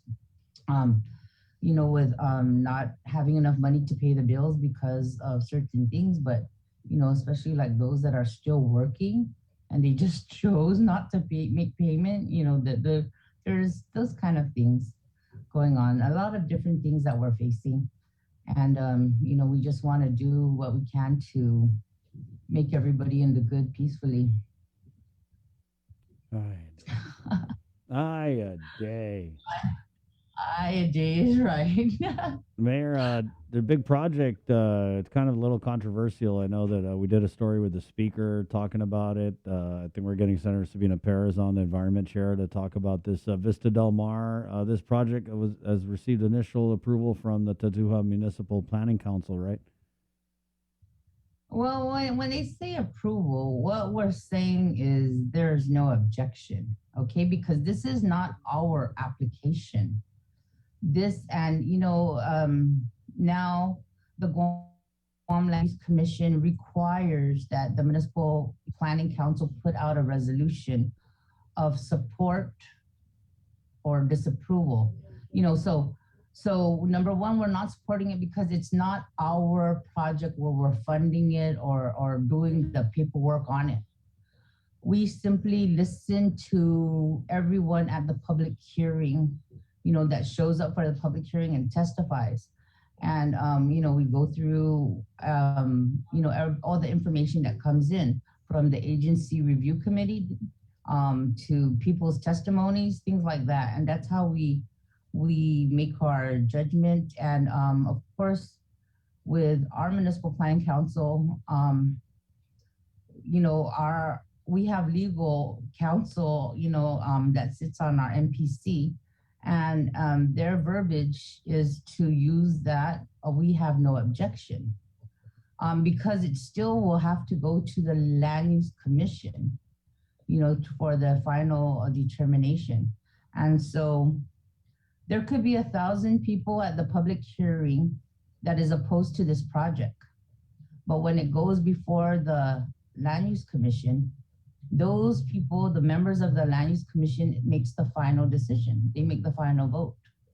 And so we continue to gather all the information, you know, that comes in, you know, so that we can, you know, because now with this project, it has to go before the hybrid. So I am automatically a part of it. And 2 other mayors will join the commission members, you know, for this hybrid project. And so, you know, again, that's when the final decision is made.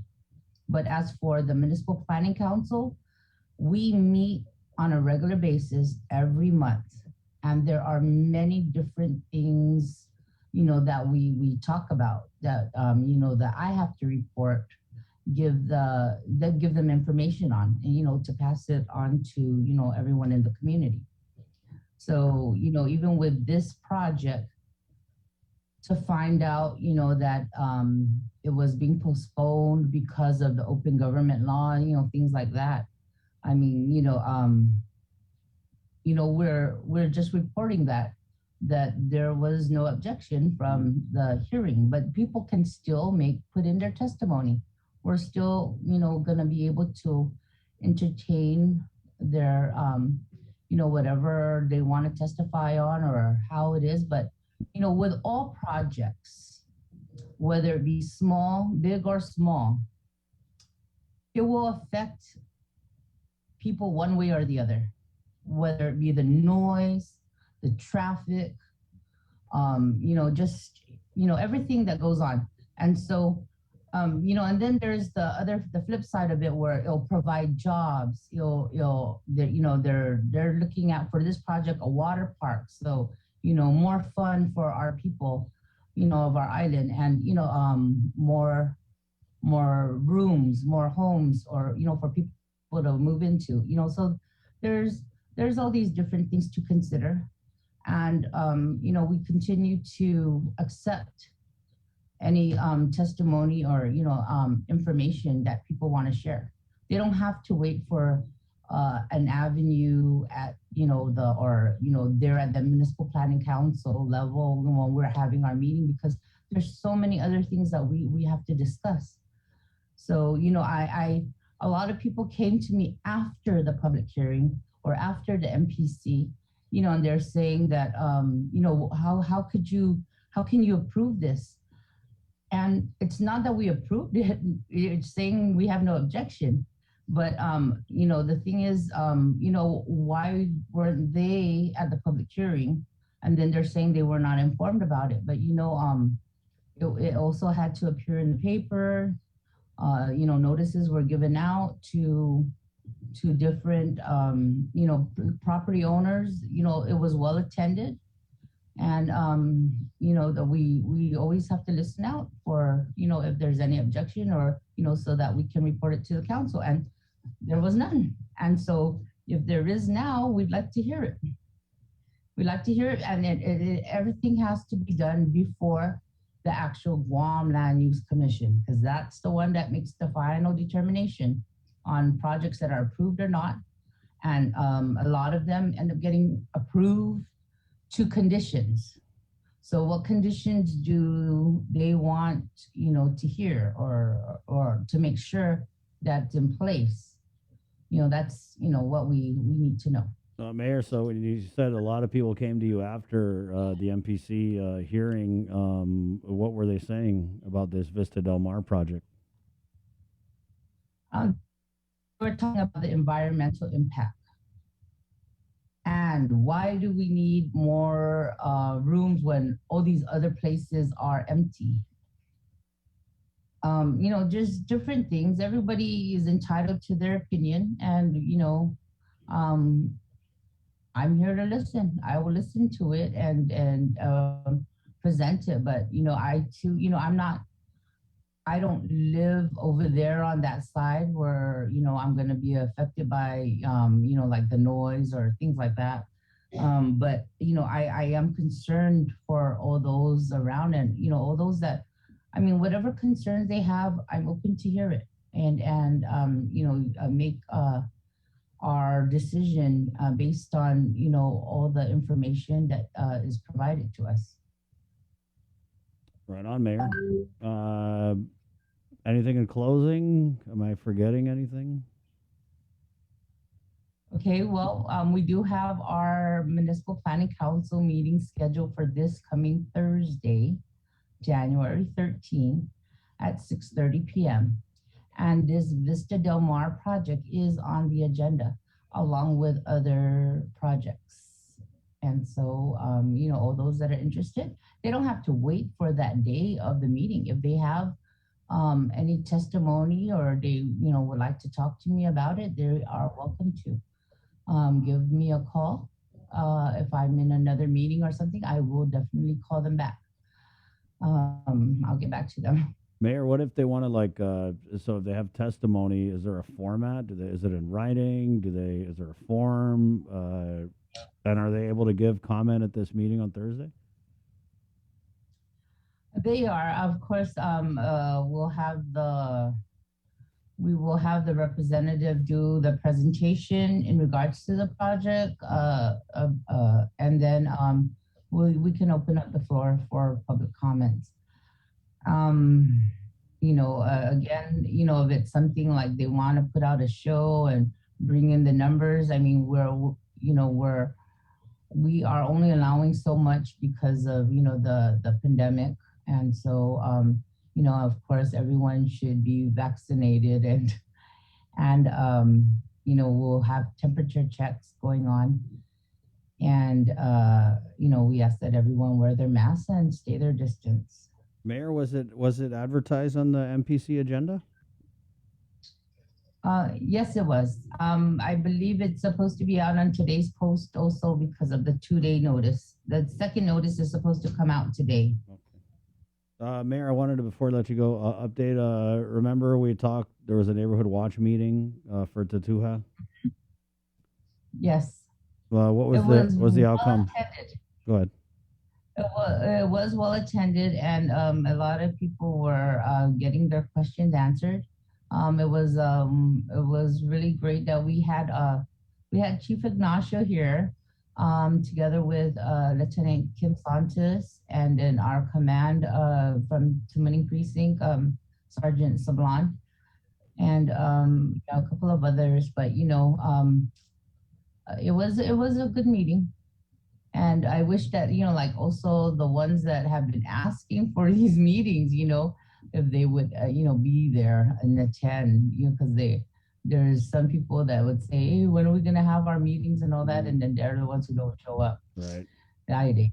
Mayor, so what you said that GPD was going to give your villagers some tips, like crime prevention tips.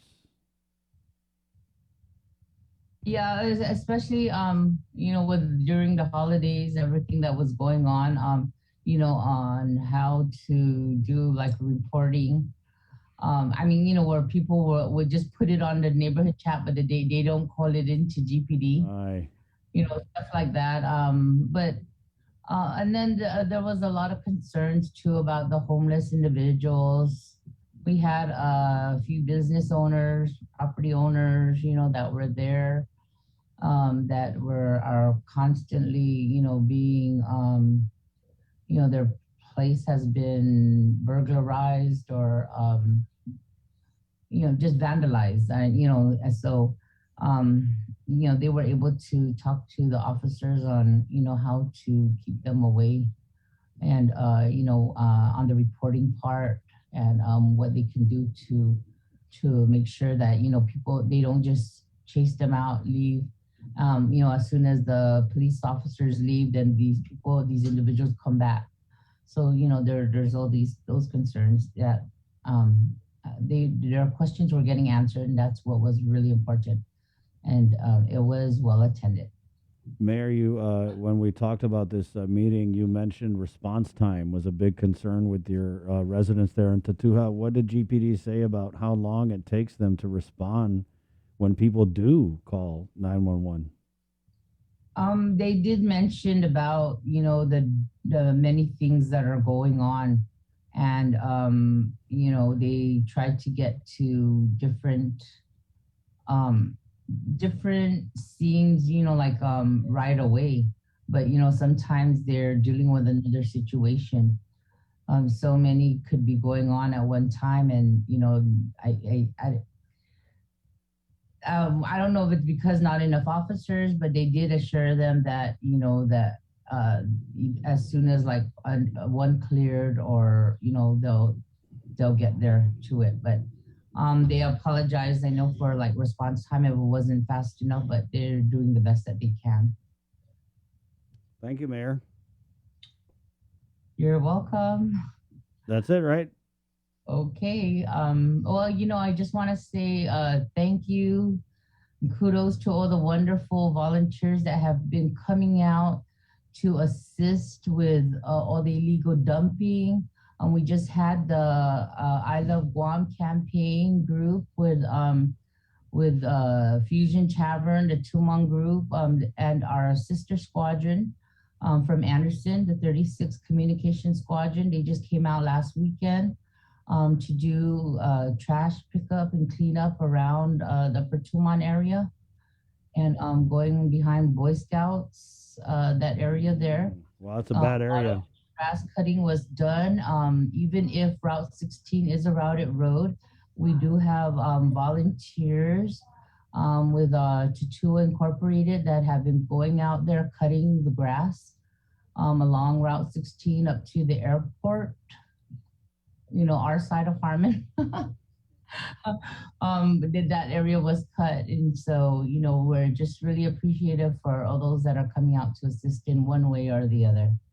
And of course, all those that are donating food to those in need. We greatly appreciate it. Mayor, how many bags did you guys pick up there behind Boy Scouts? We've been going there for like 4 days in a row. Just with different things. And it's just so sad that we can pick up everything today, and then tomorrow find another bunch of trash. I can't believe how inconsiderate people are, knowing that Guam Solid Waste is just down the street, or, there are dumpsters around that, they would just ask. I mean, a lot of people rather have others put it into their bins instead of just trashing it along the road or, by their properties. And so, if you cannot afford to pay for trash service, please reach out to your mayor or somebody, one way or the other, somebody would be able to assist you. It's just, sad that people continue to go out there and litter. Sad. Exactly, Mayor. Sad. Thank you. Okay, Chris, Jason. So enjoy your Tuesday. Have a terrific Tuesday. Oh, we'll try, Mayor. We'll try. You too, okay? Okay. There you Adios. go. Esta. Tatuha Mayor Luis Rivera. Always great. A lot of stuff going on in Tatuha. All right. And thank you. Yeah, thank you to those volunteers. Mayor, send me some pictures of the cleanup if you have any. Okay, Cizos Mossy. Okay, Esta. Adios. 7:45, quick break, and we're coming back with one of my shining stars, my good buddy Eric Borja. He does a lot of great stuff. He's a local musician. He's very active in the recovery community. In fact, he's celebrating today 12 years of sobriety. That is awesome. So we're getting Eric coming on. He's got a new song that he's going to debut here on the show, and we're so glad to bring it to you. It's the link at 7:45. We know you're tired of hearing about COVID-19. Some of you are probably wondering whether this is ever going to end. However long it takes, we all have to do our part, including our children, to hold the line. You can protect yourself and your family by getting vaccinated. And if you're already vaccinated, don't let your guard down, because you can still give and get COVID-19. And if you're not vaccinated, remember that if you catch the virus, you could suffer more severe complications. At the end of the day, it's the choices we make to protect ourselves, our families, and our community that will control the spread. We know it sounds repetitive at this point, but again, wash your hands, watch your distance, and wear your mask. Together, we have to hold the line. This season, KUAM Communications is ready to go with more games, more championships, and more sports specials guaranteed to bring out the fan in you. Don't miss a minute of gameplay from NBC on KUAM TV8 or from CBS on KUAM TV11. We're bringing you all the action and excitement brought to you locally by Marianas Irrigation and Landscape and Docomo Pacific. KUAM's multi-platform morning show, The Link, just got a little more delicious with Feed Me Fridays. Chris, Sabrina, Jason, and the rest of the morning crew will take some time off each Friday to talk, taste, and tempt you with all the latest and greatest food and drinks on Guam. Old faves, new hits, and everything else we can put in our bellies. It's Feed Me Fridays on The Link, brought to you by King's Restaurants, Ruby Tuesday Guam, and Devondale. Real milk from free grazing cows.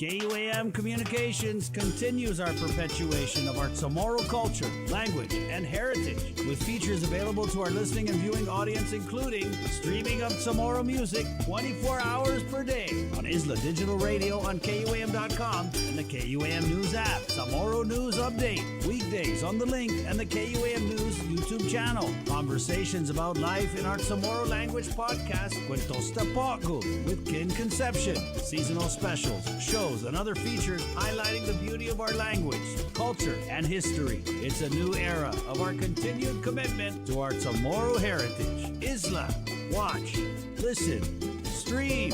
Viva Isla! The world of television is more exciting than ever. Don't miss a minute of special presentations from NBC on KUAM TV8 or from CBS on KUAM TV11. Every month, we'll bring you the fun and excitement of award shows and red carpet moments, special series presentations, and other great network programs. Brought to you locally by King's Restaurant, Ruby Tuesday Guam, and Docomo Pacific, giving you more reasons to tune in and turn on. Fall in love with TV again with the best from KUAM Communications. Take in the panoramic beauty of our island each Sunday on the KUM News Instagram with Scenic Sundays. Scroll through the natural beauty of the island on display. Scenic Sundays on the KUM News Instagram is brought to you by Addis Trust and Investment, Location, Service, Trust, and Haagen-Dazs Shops Guam, where every day is made extraordinary.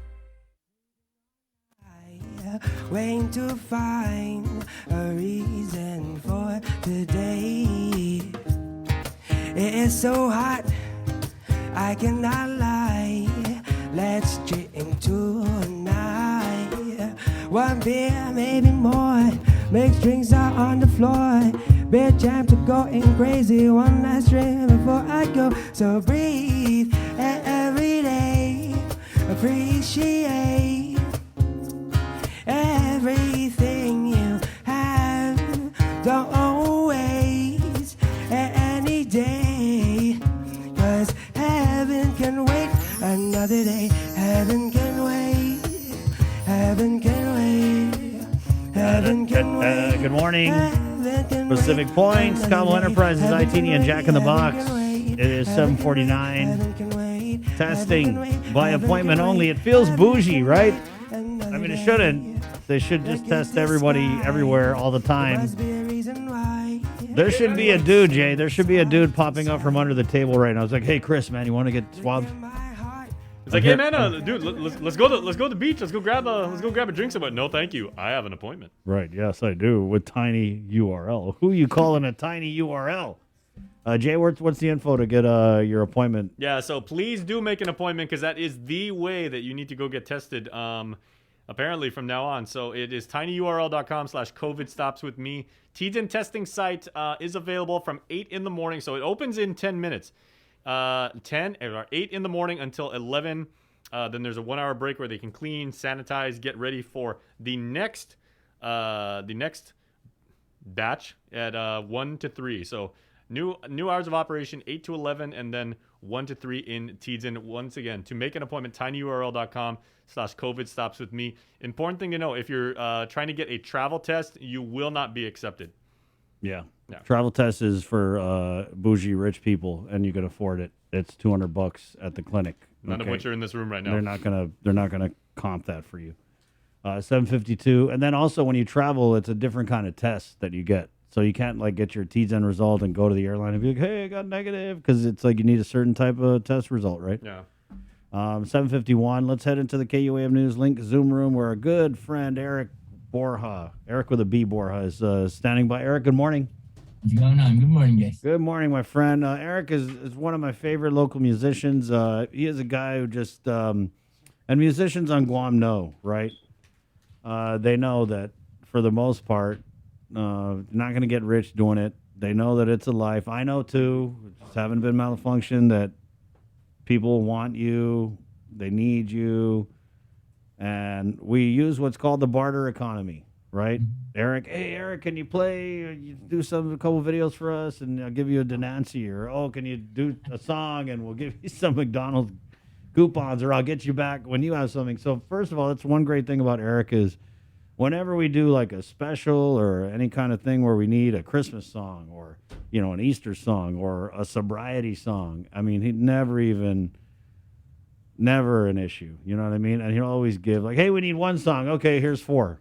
You know what I mean? So here's a whole EP. Right. Yeah, we appreciate that. I mean, you got great music. You kind of, for me, you feel that real, that we always need like a happy-go-lucky island style kind of musician, and his songs from Sin Halgu, we'll play that coming up, which is it's like Chamorro then English, so you understand what's being said. He's got Island Pride, which is an awesome song. I mean, he's got so many great songs. I love your work. And then You got a new song for us today, right? On this day. It's a very special day, guys. Eric is celebrating 12 years of sobriety. This is amazing. I mean, guys, you take a look around our island. You know how bad it is with the drugs, man. It's just at a time where the crime, an addiction, I don't know. It seems like it's an all-time high, and a lot of people just feel defeated. You know what I mean? When they're on the stuff, they just feel like there's no way out, and they feel like they look around and all their peers are on it too, and they just need that one example of someone who was able to beat the demon. And there are many examples of them in our community, but not all of them make music and are as high profile as Eric Boran. So, bro, I really get it, dude. It's like you are an example for so many people. I know that comes with a lot of pressure, right? But I never see that on you. I just see you living life, enjoying just a clean, sober life, bro. And you've been doing it for 12 years, and I can't even congratulate you enough, man. Thanks, man. So what are your thoughts as you woke up this morning? I woke up, I was yawning, I was tired. I'm on vacation right now from work. But you know, man, the demon attacks every day, man. And it's a constant battle. You know, best thing that works for me is staying connected to people in recovery and not hanging out with people who are still using, you know. That was the hardest part, was letting go of the people that I was associated with, you know. And once you can get through that, it's just maintenance on a daily basis, you know, and getting clean was the hard part, you know. Going through the withdrawals and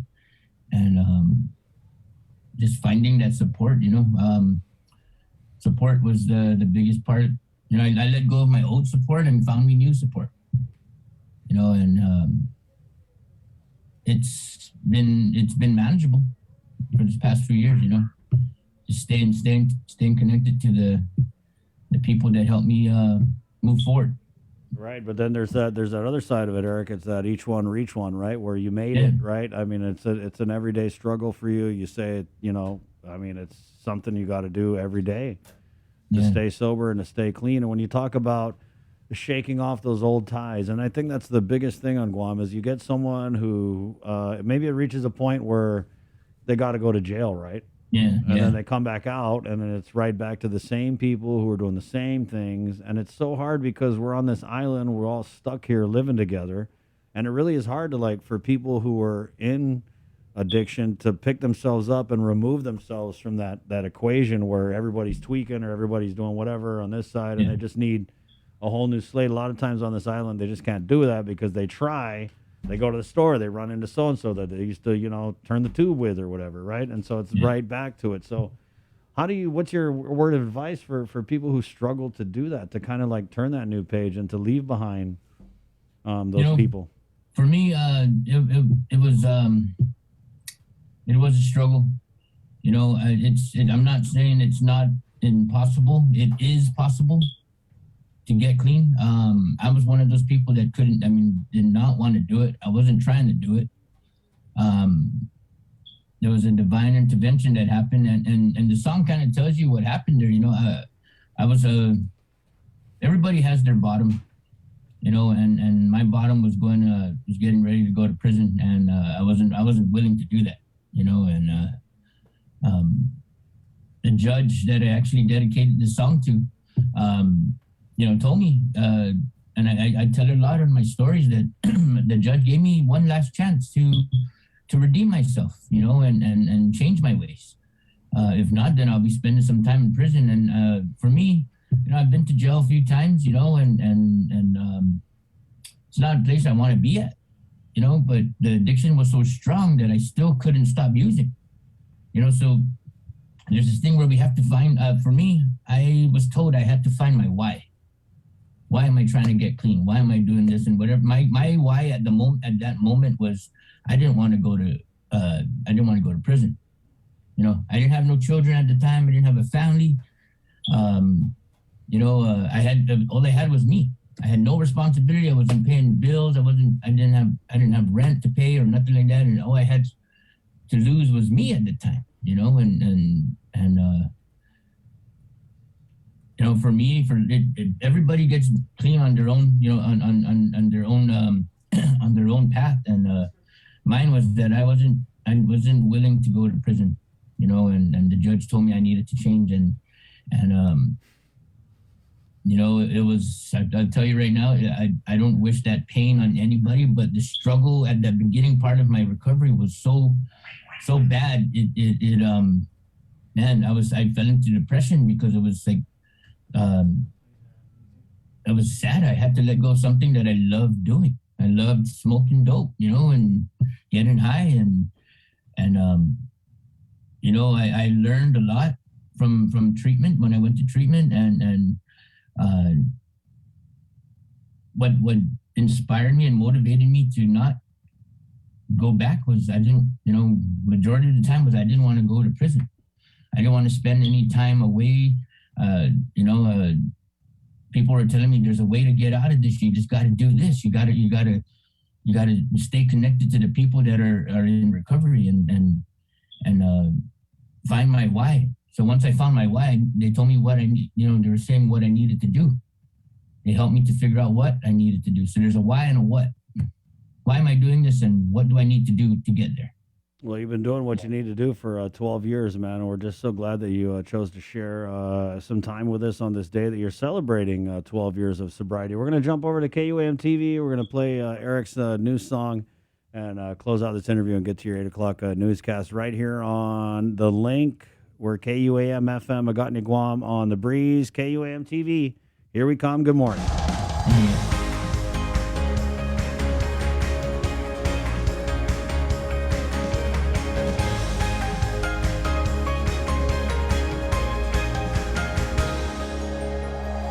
Good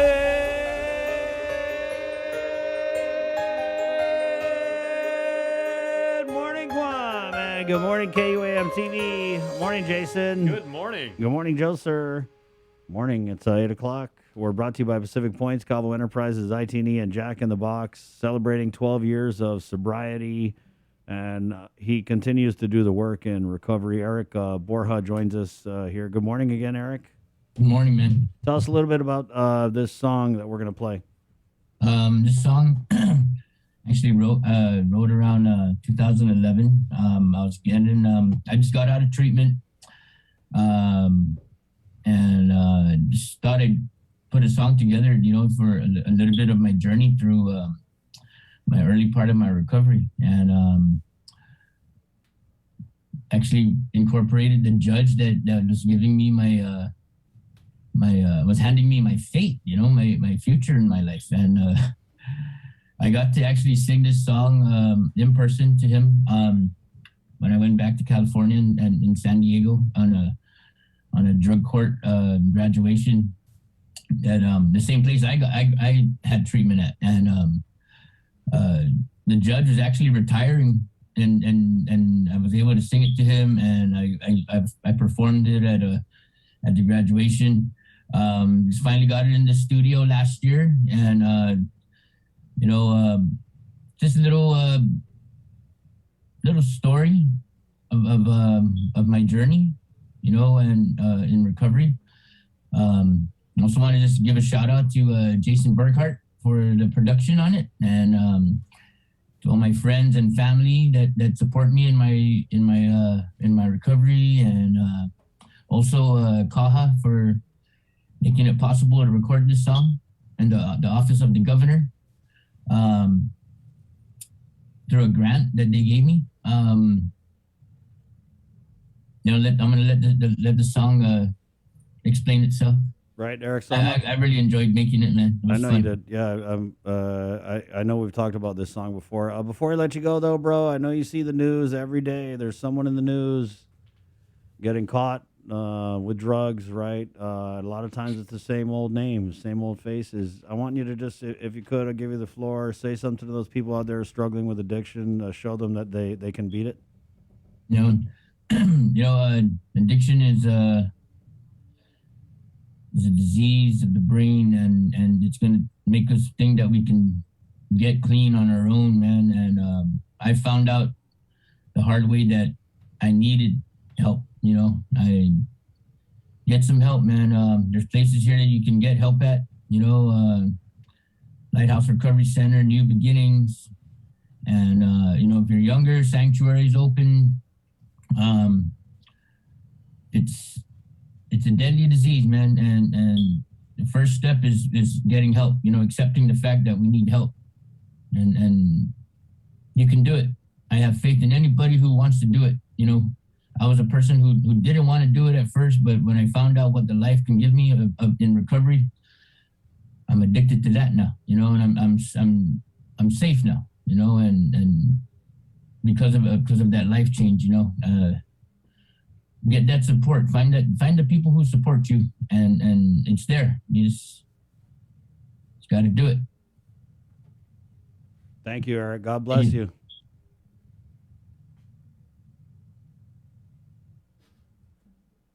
Thank you, Eric. Thank you, bro. Oh boy, it's Eric Bourne. This guy's celebrating 12 years of sobriety. Guys. God bless you, Eric. God bless your work. You'll be easy and eat for me today. There you go.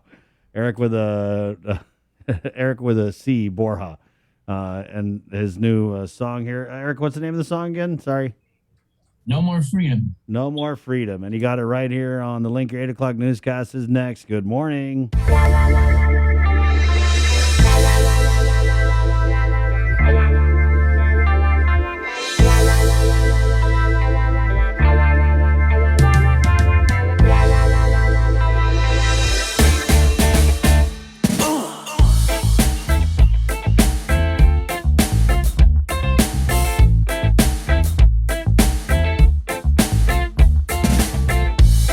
To the mainland on vacation.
There you go. Hey, Eric, where can people find that song, man? Awesome. I got a lot of comments on my WhatsApp.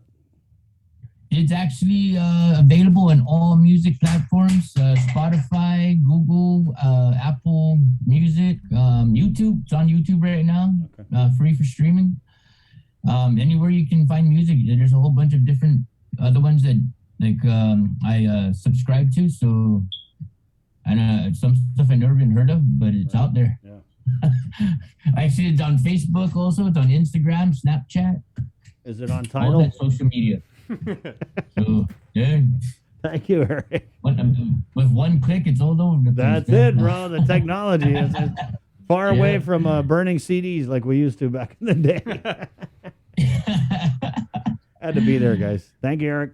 All right, man. Hey, guys, thank you for the support, man. Really Congratulations appreciate it, again, man. 12 years strong, bro. That's awesome. Thank you, brother. Take it easy. 8:10. It's Tuesday, January 11th. Let's go ahead and get right into our 8 o'clock newscast here on the link. KUAM TV, good morning. Facebook Live, good morning. The Breeze, good morning. With the very latest for Sabrina Salas Matanani from the KUAM News team. Good morning, Jason Salas. Good morning, Chris, and good morning, Guam. Thanks for tuning in on KUAM TV 8 or watching on Facebook Live once again. Dr. Ho Wen from the American Medical Center is going to join us at the bottom half of the hour. He will be talking about, of course, the infections, but let's get you up to speed on what we know from the Joint Information Center as far as last night's data. There are now 309 new cases of COVID-19 that were confirmed yesterday. That data reflects samples taken from the 8th through the 10th. Those are both public health and private clinics. There have been over 21,000 officially reported cases, 272 deaths. We'll get to why there's a variance in that number in just a moment. The island's CAR score, this is what Chris and I were talking about like at length earlier. It was 87.9 yesterday. Today, skyrocketed once again at 162.6. The CAR score, 162.6 this morning. Well, as I was just mentioning, 2 COVID-19 positive patients whose deaths were previously reported as COVID-19 related fatalities on November 4th and again on December 13th were subsequently found not to be the result of coronavirus. Public Health revised the COVID-19 related fatality count to 272. With respect to hospitalizations, 15 of your fellow Guamanians, 8 at GMH and 7 at GRMC, have been admitted to the hospital for COVID-19, with 2 people in the ICU and 1 of those admissions being a pediatric patient, a young child. Of those patients, 8 are vaccinated and 7 are unvaccinated. We've got a daily question up right now on our Instagram feed and Facebook page at KUM News. We're asking what you think should be done with the CAR score. Do you even think the CAR score is necessary anymore? So please, we would greatly value your input on that. Please add your comments to the conversation. Also into this morning's rundown, after many years of partnering with the Oasis Empowerment Center, GBWIC, the Guam Behavioral Health and Wellness Center, cut ties with the faith-based organization. Oasis offered inpatient drug and alcohol recovery services for women who suffer the effects of substance abuse, and as the feds and local government required COVID-19 vaccine care for healthcare workers, GBWIC Chief Therese Areola told KUM News the agency passed down that policy to service providers like Oasis, but since the organization decided they will not be recognizing the mandate, Areola says GBWIC decided to pull the plug. Our first story is with Nestor Lecanto, and he is profiling the military environment as thousands of military personnel are expected to arrive on Guam and the NMI over the next half year for a series of major military exercises. They will include many troops from several allied countries, and as Nestor reports, the DoD wants to reassure the community that COVID-19 mitigation efforts will be strictly adhered to. In what may be a sign of the growing critical importance of the Indo-Pacific, the military has announced 6 major training exercises in as many months. In addition to U.S. service personnel, other military elements taking part are from the Royal Australian Air Force, the Royal Canadian Air Force, the Indian Navy, the Japan Maritime Self-Defense Force, and the Republic of Korea Navy. In a news release, Joint Region Marianas listed the exercises that will take place from January to June as Sea Dragon, Cope North, Cobra Gold, the Carrier Air Wing Strike Fighter Advanced Readiness Program, Naval Surface Warfare Advanced Technical Training, and Valiant Shield. JRM Commander Rear Admiral Benjamin Nicholson said, quote, The safety and health of our military and civilian communities is a top priority while we conduct essential military exercises and training in Guam, the CNMI, and the region. It's not clear yet how many of the thousands of personnel will be granted shore leave during the exercises, but local Hotel and Restaurant Association officials are expecting many of them to book reservations, providing a much-needed boost to an industry hard hit by the plunge in tourist arrivals. For Guam's News Network, I'm Nestor Lecanto. Getting back to the situation with testing this morning, with cases continuing to rise in our island community, more and more of your fellow Guamanians flocked to the Tizan testing site yesterday as a precaution.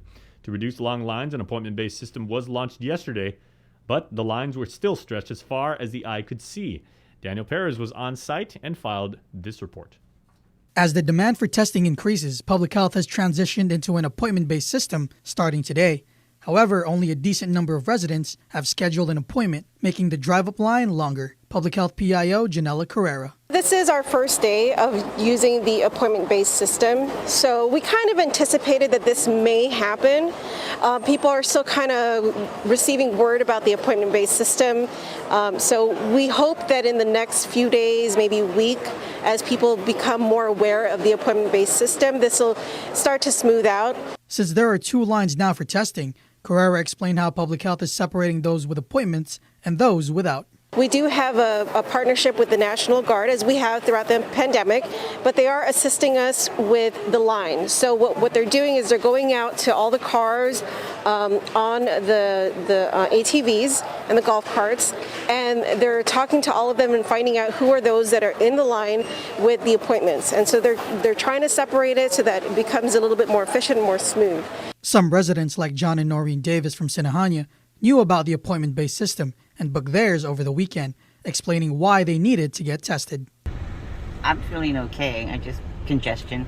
I'm concerned for other family members, so I want to make sure that I don't have it. Over at the other line, Harmon resident Venice Morellano has been waiting for more than 2 hours to get tested since she was exposed to someone with COVID. I did not know that there's options to do appointments, so I just walk in and trying to get a COVID test. Even though I don't have any symptom, to make everyone safe as well, my coworkers, my families, I just want to be tested. Hours of operation for the Tizan testing site have been extended from 8 a.m. to 12 p.m. and 1 p.m. to 3 p.m. The appointment-based system started today in hopes to reduce long wait times. To book your appointment, go to tinyurl.com/COVID stops with me. Daniel Perez reporting for Guam's News Network. Our next story is from Cord, and Tyler Matanani brings you this report as a man pled guilty to a pair of counts of aggravated assault and as many counts of criminal mischief as a third-degree felony. Here's Tyler. 24-year-old Amson Morichong was arrested for assaulting a woman known to him on 2 occasions in 2021. In September, he drove his car into the driver's side door of the victim and shattered the window with a machete. The victim sustained lacerations to the chest and was able to drive away and receive medical attention. Less than a month later, he flicked a cigarette on the victim's neck. He then struck the passenger mirror and gear stick with the machete while she was driving. He then threatened, quote, "If you stop the car anywhere, I'm gonna chop you." The victim was, however, forced to pull over because the car shifted into neutral when he struck the gear stick. The victim then exited the vehicle and sat on the side of the road. A witness called the police after seeing Morichong punch the victim in the face. He fled the scene in her car, but he was later found at Winster Game Room in Harmon. Each count carried a maximum of 5 years incarceration. However, Morichong was entitled to a maximum of 3 years because this was his first conviction. Judge Maria Senzon placed a conditional no contact order for 60 days, but will consider lifting the order after 60 days due to the victim wishing to have contact reestablished. Altogether, he was sentenced to 1 year incarceration. He will be on probation for 3 years after his release and will serve 150 hours of community service. He was also ordered to seek counseling through the court. The charges of terrorizing and family violence were dropped. He will be released on January 15th of this year. Reporting for Guam's News Network, I'm Tyler Matanani. And as always, we thank our friends at Pacific Points for bringing you today's link update headlines. Make sure to check out Pacifica Points online and make sure to register so that you can earn your points. And make sure to check out KUM.com for the day's latest island news headlines throughout the day. All right, our next story is another profile of a island business that has Guam Safe certified. And today we feature Tumon Restaurant and Bar Lit. Enjoy. Guam Safe and WTTC Safe Travel Certified Program Showcase is brought to you in partnership with the Guam Visitors Bureau. My name is Helen, and I'm the owner of Lit Restaurant.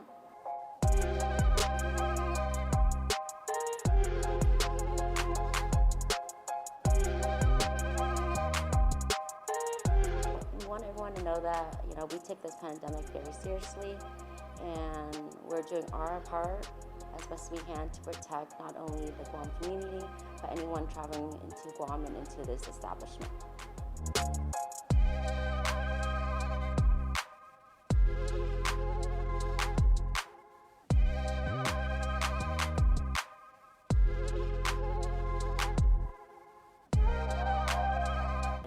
Being that the WTTC is a worldwide recognized organization that has been in existence for over 30 years and works with various governments, we feel having their certification provides a tremendous amount of comfort to any one of our guests before they even step into our establishment. And we want to do our part in helping to protect not only the Guam community, but also anyone coming into Guam.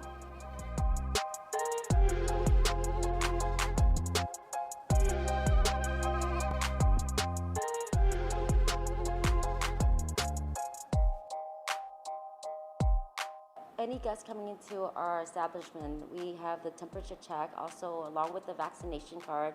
We also check their IDs as well.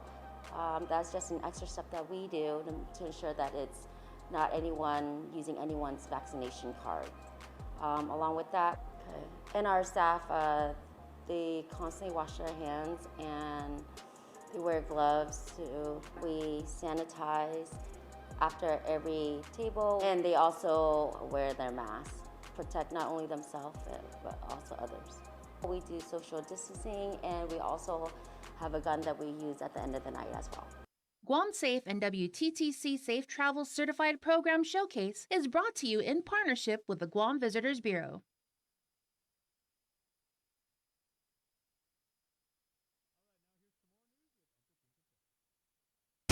Buenas tardes to get sunto gifunut sa morgin ni KUAM News. Presenta ni Familian Mizo gi First Hawaiian Bank.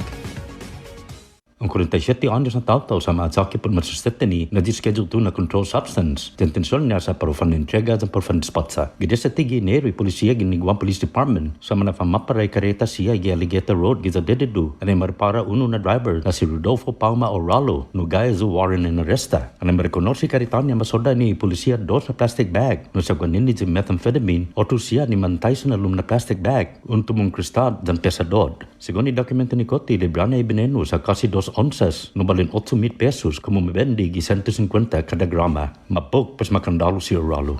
Masasunto, official Guam Police Department Berlin Savilla no acting spokesperson sa report. No official siya gin Highway Patrol na division ni GPD sa Distipago siya ma-investigar dos na aksidente kareta no masusedi gi December de mes ki mapasansakan. E primer sa masusedi gi Taloan gi 9 gi December division ni Gain Animal Shelter. Ma-identifika biktima na si Pedro T. Tavar Jr. sa gantoy 9 anos na edad. Segundo sa matupi ni kareta imamumukat yogan dia 23 gi December gimana ni Wendy sa sagan samot sa gizatumum. Ma-identifika biktima na si Joanne Kabuag, 32 anos na edad. Ikareta ni tumopi si Kabuag sa Dingoy Lugad sa Distipago Sigama Espia. Gimapa sa semana ay Highway Patrol sa Sigama Midi Lugad ani masusedi aksidente. Kumutungo mas informasyon por este siya na Dennis Garcia, por favor agang ni Guam Police Department, gisay 71 472 8911. Ito muna asunto gifunod sa moro para pago na matis gin ni KUAM News. Ang pakitang kandidato para mailihi din nuevo ay magahaga Julian Guerrero sa ni segundo gobyerno Justin Orio sa marequesta gi Guam Election Commission.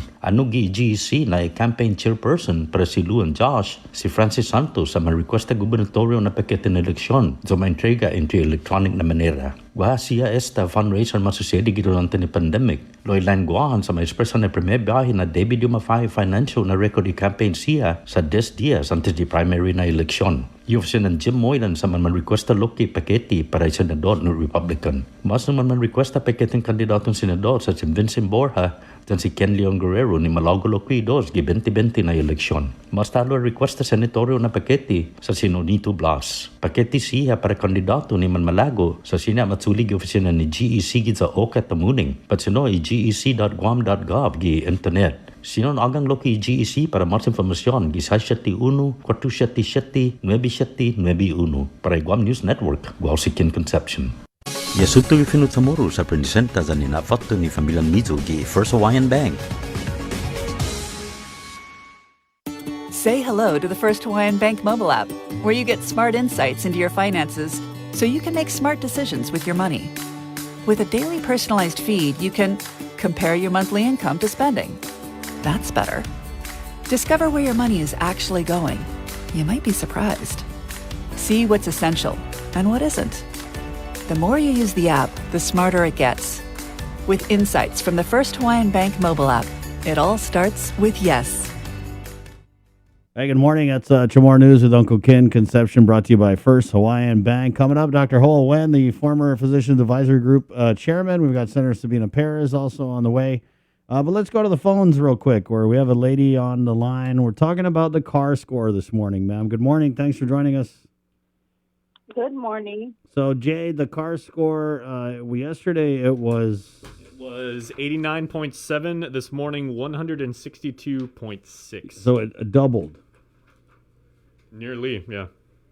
So I'm calling in because of this car score that's going up, and I'm just trying to find out are we going to get help to at least have water for the Chamorro Trust people that don't have water, knowing that we're going back again?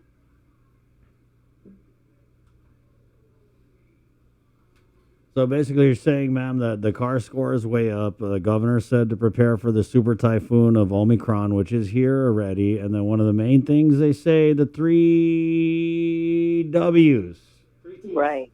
Wear your mask, watch your distance, and wash your hands, right? But since our government can't get water out to the Chamorro Land Trust lessees, a lot of them, can't wash their hands unless they go get water or a water buffalo. And so I know you've been calling a few times, ma'am. Did you have any luck with Sarah Thomas Netty Dog and the Office of Homeless and Poverty Prevention? Yes, I did.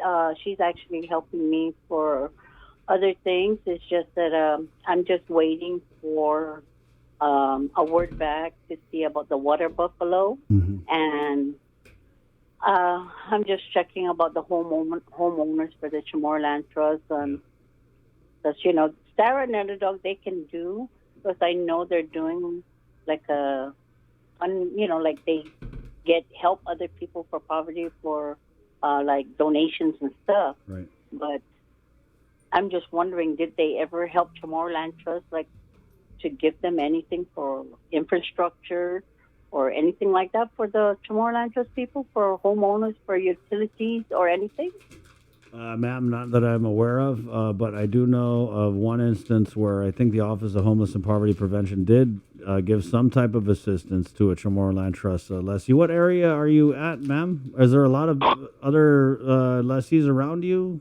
So maybe we could just put the word out about the buffalo. Go ahead, where? Waisensong Deredo. Okay, so Mayor Savars? Before La Familia. Okay, before La Familia Mart. And is there a lot of people without running water there? Yes, there's a lot of us that's not even across the street that has no water under the Chamorro Land Trust and my side. Yeah, pretty much. So we need a water buffalo around that area. Yes.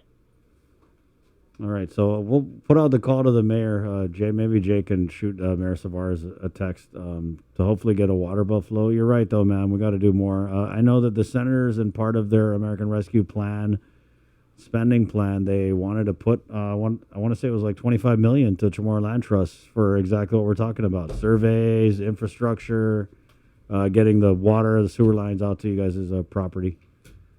I hope that happens. Well, don't hold your breath, ma'am. But in the meantime, wear your mask, watch your distance, and hopefully we'll get you that water buffalo. That should be another W, water buffalo. Right. Wear your mask, watch your distance, water your buffalo, wash your hands. Thank you, Chris. Thank you, ma'am. God bless you. You too. See you Goodbye. back later. Yeah. Okay, bye. Yeah. Well, anyway. Dr. Ho, Wen's coming on in a bit, but yeah, let's go ahead and we'll talk about this car score thing again. We did get a comment from Adeloop, which we kind of shared with you guys a little bit earlier. But again, the car score doubled overnight. It's now 162.6. 162.6. And so what we want to do here is to provide a little context about what the car score is, what many of us have been led to believe it represents, by taking you back to the beginning. Is there any other better place to go? So we're going to go all the way back to November of 2020, and we're going to start with the Adeloop Communications Director, Crystal Paco San Augustine, kind of explaining exactly what is the car score. So maybe we should just go back and define CARS score for some of our viewers at home. Again, the CARS score stands for COVID Area Risk Score. It's a tool developed by our local physicians, really authored by Dr. Felix Cabrera to help us determine our COVID risk. So it takes into account the incidence of new cases, how well our testing identifies these new cases, and as well as the rate of spread. And so this score helps us to determine our COVID risk. Basically, the lower the score, the better our ability locally to manage our COVID risk, and the higher the score, the more we are testing those maximum limits of our public health system and our hospitals. So what you saw a few weeks ago when our CARS score was in the 40s was we were putting out we had to do extraordinary measures to help manage our COVID response. The Blue Med tents had to be assembled. We've had to, call on our military counterparts to help supplement or augment our staffing in the hospital. We have the New West nurses that are helping us. And so the lower the score, the better we're able to manage. Locally, we're able to manage. We're not testing our limits. Public health and GMH and GRMC and Naval Hospital are able to manage, their workload as well. And so in response to And then we'll go ahead and play Dr. Cabrera. He is the author, the inventor, if you will, of the CAR score. Dr. Felix Cabrera, kind of going in a little bit more on the explanation, defining what the CAR score that is. we want to think about. And then Crystal also had a really good analogy of also thinking of a score like your credit score. There's a lot of math behind it. You can kind of understand a little bit about what those factors are, but in the end, it's the score that really matters, and it's easier to follow. So that's where the COVID area risk score comes into play, or in other words, CAR score. So some of you may remember that the CAR score was used in the summer, primarily for how we risk stratified travelers that were entering to Guam into what quarantine protocol they were going to end up going into. And the CAR score was meant for non-Guam areas, and what their score was, so that we can assess the risk of these different areas. So now we're actually using it to assess ourselves. We always kind of track where we are relative to the rest of the public, but this now is really focused, and in all honesty, this is the third version of the CAR score. But ultimately, it just takes into account the incidence of new cases that we're seeing, and how well our testing identifies these cases, and then also the rate of spread. And you take those three into account, and then you get a good sense of where we are in this battle. Okay, so. All right, and so Jay, what you had learned was that they said they kind of modified the CAR score formula because apparently it doesn't reflect the hospitalizations. Yeah, so you heard Dr. Cabrera right there, and that was kind of consistent with questions that we asked him about a year and a half ago, where he said the current version of the CAR score at that time, like probably about 18 months ago, was the third version. You heard him say as such. CAR score 3.0. Yeah, like to the best of our knowledge, it hasn't been like updated since, and obviously, there've been at least two major variant strains of the initial virus. Obviously, there's things with the hospitalizations. But Joe, you got that graphic if you can? And so Joe Sir's popping up the graphic over here, and again, by design, the CAR score says on this thing takes into account 1, incidence of new cases. Yeah. 2, how well testing identifies said cases, and then 3, the rate of spread throughout the community. And so if you take those three factors and what they mean, and you look at the CAR score being 162.6, 2.6. it makes sense because we have a high incidence of new cases. The testing is identifying these cases, what testing we are doing, and the rate of spread is just insanity. At the time when Crystal was making, that announcement from the first soundbite, she was saying with the CAR score at the time, she said at its current level of 40, and that we're in danger of stretching the hospital and our public health system. Just put it into perspective. We're now 4 times that. Right, but what granted, that was pre-vaccine, that was pre-Delta, that was pre-Omicron, but still, right. Yeah, the CAR score in its current incarnation is 4 times that amount. And what they're saying, though, the difference is the CAR score was used to predict hospital metrics. But that's not the case anymore because vaccinations, boosters, and treatment prevent people from getting severe illness. And so I guess where we're at is to me, that sounds like they're dressing it down. Like, it's not that important. But most of us were told, like, we just play the videos. The CAR score is the single number that you use to track the pandemic. And so... Yeah. Oh, yeah, we have the governor's thought. And so this is, we're going to take you back here to when the CAR score was 40, and there was a big campaign for us to get it down to 5. I am calling on each of you to strive for 5, to maintain a CAR score of 5 or under for the next few weeks. We do this by wearing our mask, watching our distance, washing our hands, and having the will to do it. My dear people of Guam, we all have a role to play in fighting COVID-19, and our vigilance cannot waver. Any reasonable person would look at the situation back then and look at it now and see how our government was reacting. It was the whole night and day. We had the governor, we had Crystal Paco San Agustin, had Dr. Cabrera, but now it's Omicron. Super typhoon, we were told, but we just don't see the same kind of response. And I don't know how he feels about the CAR score, but someone we do see a lot of here on the show. We're so grateful to get him on when we do. Dr. Hoa Wen, he's the former Physicians Advisory Group chairman. Doc, CAR score, is this something that you look at and reference? Because it kind of seems like Dr. Berg doesn't like it. The governor is always referencing it, but now Adelup is saying that even though it is really, really high because we have vaccinations and boosters, we shouldn't worry about it, I guess. It's confusing. Yeah, I think we should kind of stop using the CAR score at this point. I mean, there's a lot of factors that we currently have that kind of need to do a lot of adjustment for the CAR score, especially, we have a high percentage of people that fully vaccinated already.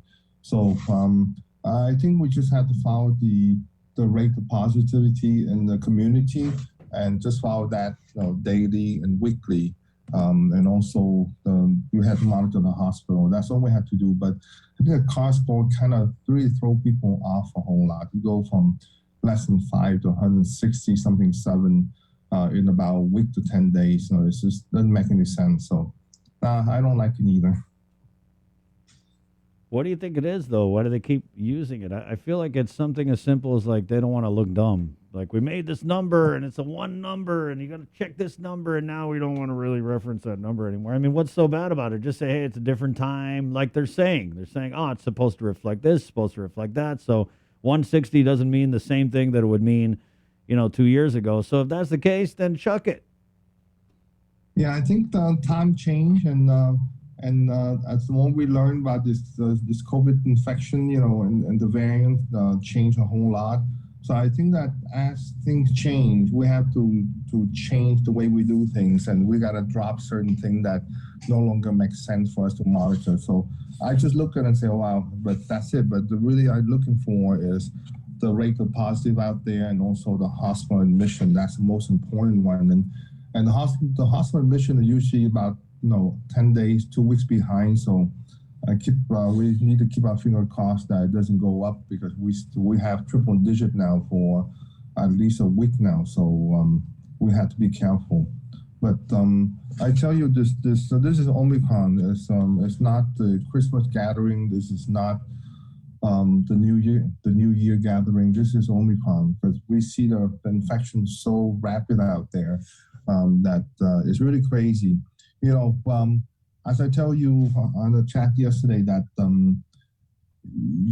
one thing that we have to know, and as a primary care physician and as a clinic that we see lots and lots of sick visit, and we talk to our patient to find out what's going on. It's not from paper, it's not from any type of data gathering, but Omicron will not spare anybody. Unvaxxed, vaxxed, fully vaccinated, partially vaccinated, boosted, recent infection with Delta, it's gonna go right through to you if you drop your mask. And that's what we see in our practice. Everyone we talk to is that there's some type of gathering that they attend and they drop their mask and they got infected. And I tell you, we have to pay attention. I know that people say, hey, the symptom are mild, but if you talk to about 70% of people that we found to be positive in the past week or so, they are miserable. And I tell you, they are very concerned when they have it. So it's when we say about mild, because what we read, when you talk about people that have the recent infection, they will tell you otherwise. So so I think the best thing that we can ever do for ourselves to protect ourselves and our family is to wear the mask. Okay, masks work. Okay, and also, if you don't have to go to the gathering, stay away from the gathering. Okay, that's where the super spread is. So just all the gathering, all you do is drop your mask, and I promise you, the highly chance you're going to get the Omicron, you will get it. So just get your mask. Try not to go to any gathering, and get your booster. I know the booster, it won't prevent you from getting Omicron, but at least try to keep severity low, so the chance you be in the hospital is much less. So so mask is number one, booster is number two. So please do that, and stay away from any gathering. If you can, the indoor, outdoor, it does not make any difference. If you sit by someone and you don't use your mask, you will get the infection.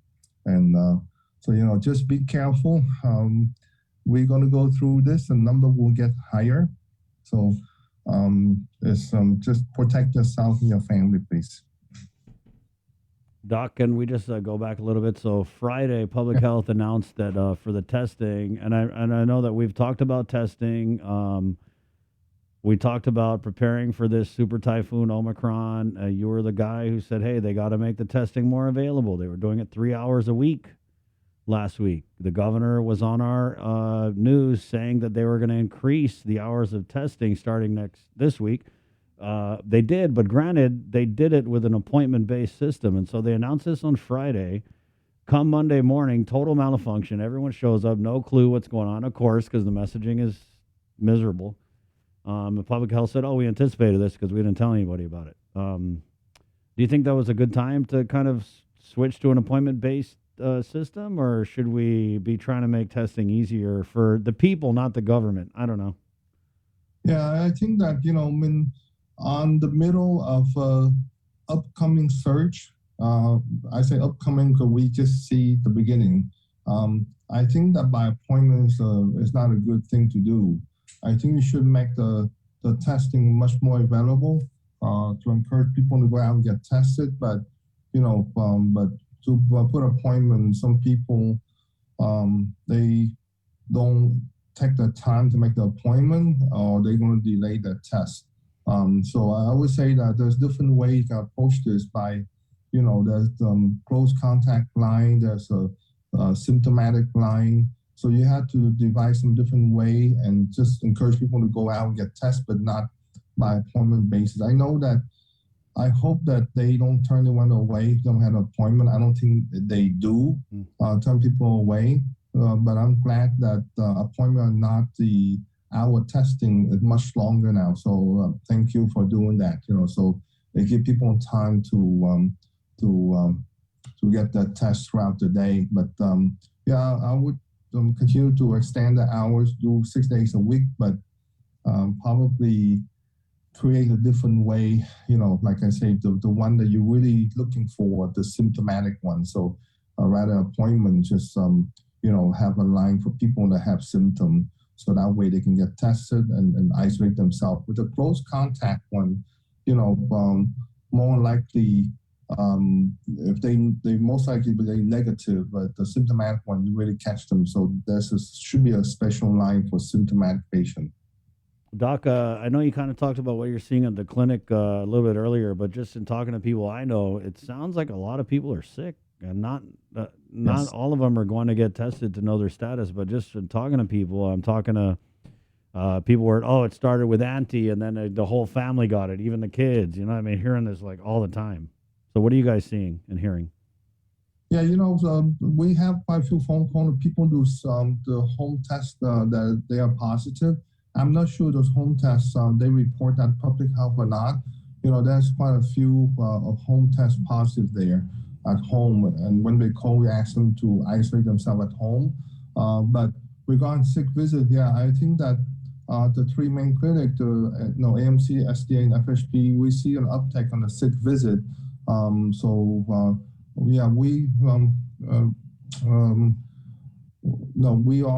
We'll get into a little bit more problem before we get better. And then I say it's going to take us another 7 weeks to do so. But I encourage people that if they have symptoms, they test negative on the day one, I would recommend that they test again about 3-4 days, because sometimes it takes the second test to turn positive. So don't think that you test negative and then you can go out and drop your mask or socialize people, because you might turn positive in the next 2 or 3 days. So get them retest, keep your mask on if you're sick, and try to stay away from the people if you have a congestion or coughing or sore throat. Doc, you said, we saw last week it was, 20, 40, 70, whatever, 100, 200, 300 last night. But you're saying this is just the beginning. What can we expect if this is just the beginning? We will expect that to go higher. Hawaii have 4,000 yesterday, the day before. So I think that we will break 400 most likely in the next few days or next week or so. What does that mean? You say that, and we all know just from experience, having been in this thing for a minute, that the hospitalizations, the severe illness usually takes about 2 weeks, right, to kick in. So what are we going to be looking at with the hospitalizations and all that? Yeah, it takes about 7 to 10 days or so to get in. I know that most of the admission is not ICU, but I think that we should look at that way, because every COVID patient, again, that admit to a hospital takes tremendous amount of manpower to take care of them, and they take the manpower away from the non-COVID admission. So we like to keep in the single digit if possible, because I tell you, ICU or non-ICU, still a lot of work for the people on GMH and GRMC, and also put the health worker there at risk to get infection also. How crucial is the monoclonal antibody treatment? And then also, I know that Dr. Bob had said something like they were ordering a pill or something. So just our pharmacological interventions for Omicron, the variant of the virus, how important are those in kind of hammering down this surge, or at least trying to deal with it? If we were dealing with Omicron, the monoclonal antibody, Genco, does not work as well. But we still need to give people the monoclonal antibody in case if we are still dealing with Delta. So we can't tell the difference. So we have to make sure that we still treat the people that have COVID symptoms that test positive with monoclonal antibody, even if we know the Omicron does not work well and will not respond with the monoclonal antibody. Now there's I know that they are back order on the new monoclonal antibody from, I think, GSK that work for Omicron, also an antiviral pill. But that is far and few right now. I think that we're going to have like 18 doses of the new antibody And I'm not sure how many doses of the antiviral pill they're going to send to us, but you cannot buy them. Those are supplied by the federal. So whatever the federal government gives to one, that's all we can have. And we can order as many as we want, but they will give a certain allotment, and that's all we can have. And those things, once we have it, we more likely will treat the patient at this point with those antiviral pills. But again, we're still waiting for the genome sequencing machine. Isn't it kind of nice to know you have Delta or Omicron, just because the treatment is different? Right. Yeah. That would just save a lot of. I mean, if we know what we got and we know how to deal with it. Yes. Yeah. But I tell you, Omicron will run over everybody. So our people need to be very careful. I have a wedding this past weekend that I forewarned the family, but they go ahead and did it, and again they suffer because they turn positive now. So it's just really you have to be careful. You have to be responsible for your event and your guests, because you don't want to lose anyone come out of your event. So wear your mask inside, outside, doesn't matter. Vax or unvax, boosted, doesn't matter. Omicron will run over you. So be careful. Like the governor is saying, keep your mask on. It is an effort for everybody, to keep the mask on and social distance and try not to do much gathering there. Doc, what about frontliner fatigue? Is that a real thing? Because I know that when I go on Instagram, what I'm seeing a lot of guys. I don't know if you see this. You're not on Instagram, right? What I do see is I see a lot of these like travel nurses. They have these like, I'm a travel nurse Instagram, and they're like, I'm in Guam now. It's so beautiful here. So I know we're still doing the travel nurse thing, right? But Right. How crucial is like that frontliner fatigue that I'm reading about in a lot of national news reports? It's we are fatigued. I can tell you from my staff, they work a lot.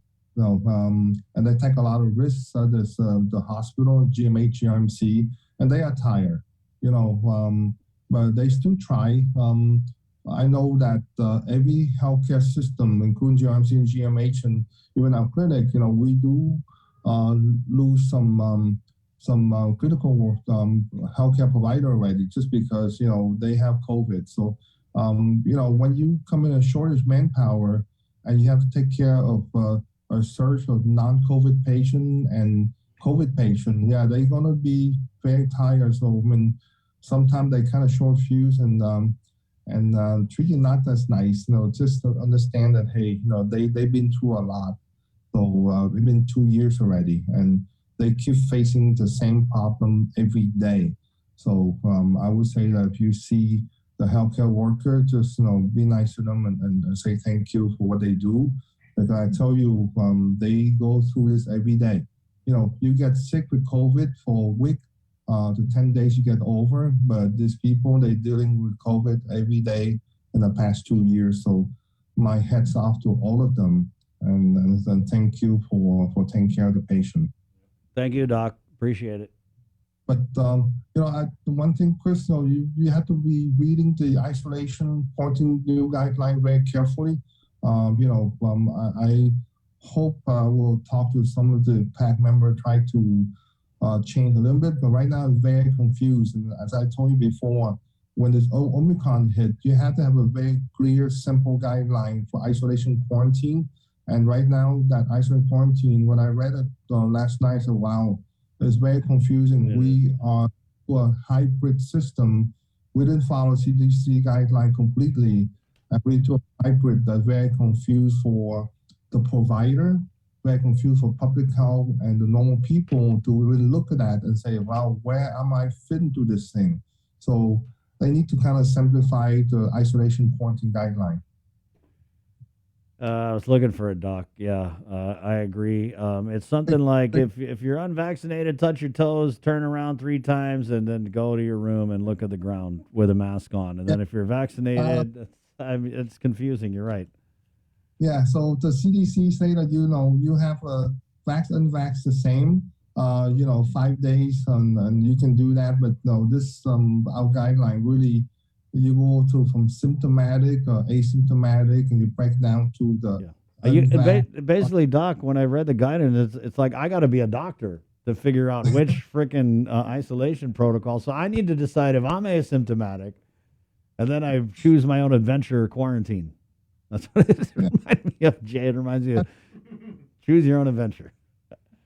Okay, so just for right now, just be safe, guys. When I say like Omicron won't spare anybody, but mask is number one and booster number two. So you gotta get those two to get you out of trouble. Okay, Doc. Just before you go, so I know I've heard from you and just a few other people, even from people who have traveled here with their negative test. Yet the next day they're testing positive, right? And so you can only assume that they're coming back with COVID, but they're not. The test is not catching it because of that whole testing window thing. That being said, do we need to do more to like stand up the walls around us with the quarantine, like you said? Because I mean, with that guidance, it's like I would just pick whatever option means I have to isolate the least amount of time. Yeah, I discussed that a little bit with a few people, and what we see in the clinic, right, is basically. What we see is what we get here is that quite a few people that come in off island turn positive a day or two when they get here, and they're symptomatic. All of them are symptomatic. That's the reason why they come in and get tested. And so, and they have a negative test coming in for the unvaxxed. For the fully vaccinated, remember, they don't have any tests when they come in from the state, okay? So, but 1 or 2 days when they get here, they have symptoms, even they have symptoms before they board the flight to Guam, okay? And they come in and get tested positive. So, but no, when we fill out this application on the flight about what seat number we sit at, and we have symptoms, I know we turn that into public health, but don't know if people that turn positive, any way that public health can track them, that once they're positive, they know what seat numbers or can do the contact tracing, people that sit around that person. Because I know when I flew back like a week or 10 days ago, there's like 10, 12 times that the flight crew had to remind people to put their masks on, so I hate to sit next to someone that's coughing. My daughter said get back 2 days ago, and she said, well, there's a guy sit a few rows from her, they're coughing like crazy in the plane. I said, wow, I need to just move to a different seat. So we gotta be careful. We gotta do some way to track the incoming if they turn positive, and I'm not sure we have a way to do that at this point. Yeah, I know someone who actually left the island, and when they landed, like 2 days after they landed at their destination, they got a notification that someone on the flight had tested positive. So what do you even do in that situation? Are we even contact tracing anymore? I don't know, Doc.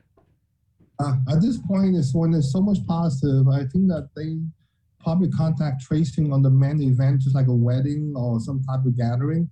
But if you're going to have a house that's positive, I don't think they're going to chase after that because the manpower is not there. Thank you, Doc. You're welcome, guys. Just be safe, please, and wear your mask, okay? And you don't have to go to any rosary or wedding. Try not to, because we all have to do our part, okay? Thank you, Doc.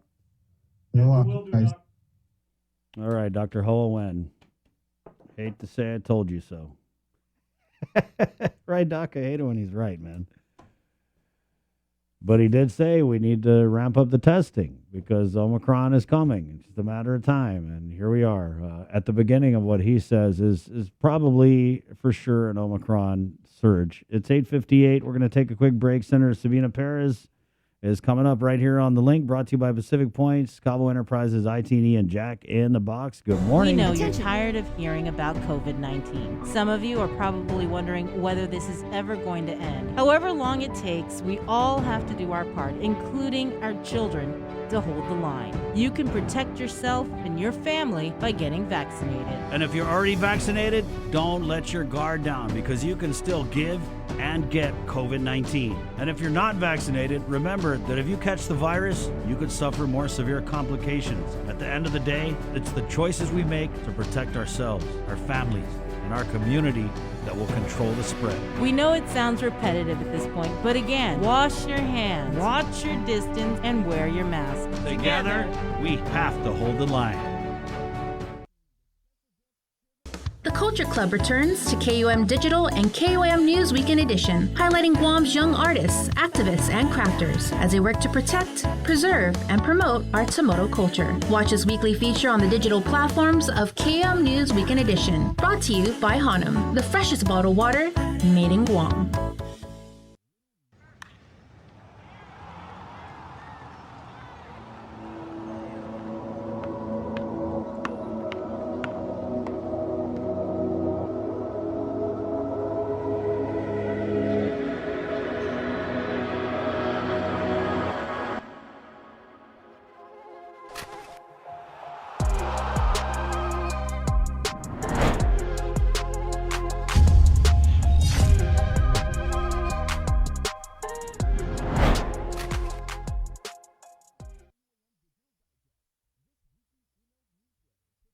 I didn't get screened because I was just afraid of it. I procrastinated.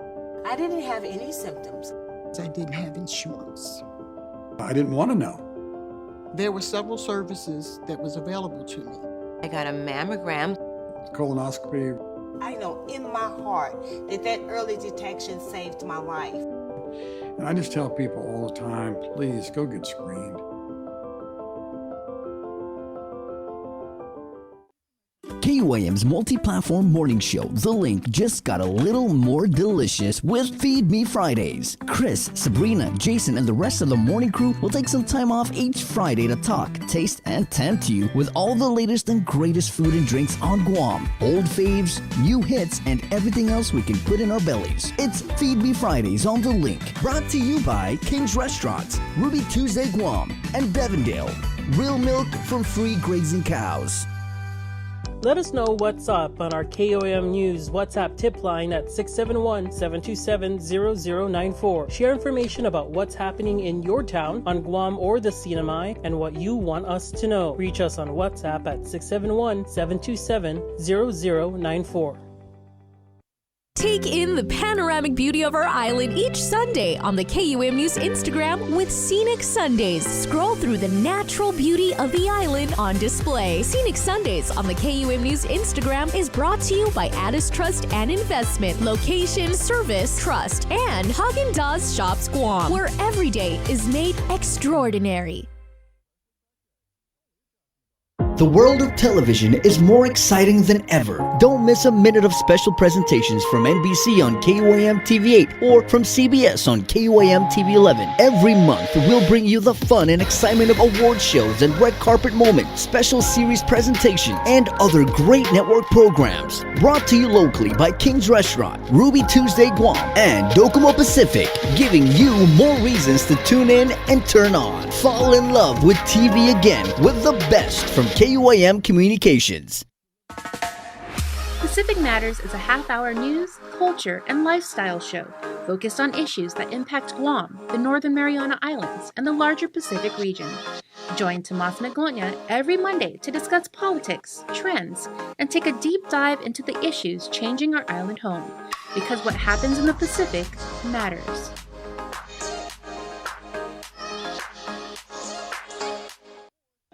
Uno Mixed. We're mixing it up on the last Thursday of every month with a look at lifestyle, entertainment, food, and so much more on the stations, networks, and digital platforms of KUAM Communications. Uno Mixed is presented to you by Docomo Pacific, Better Together, and Pepsi. That's what I like.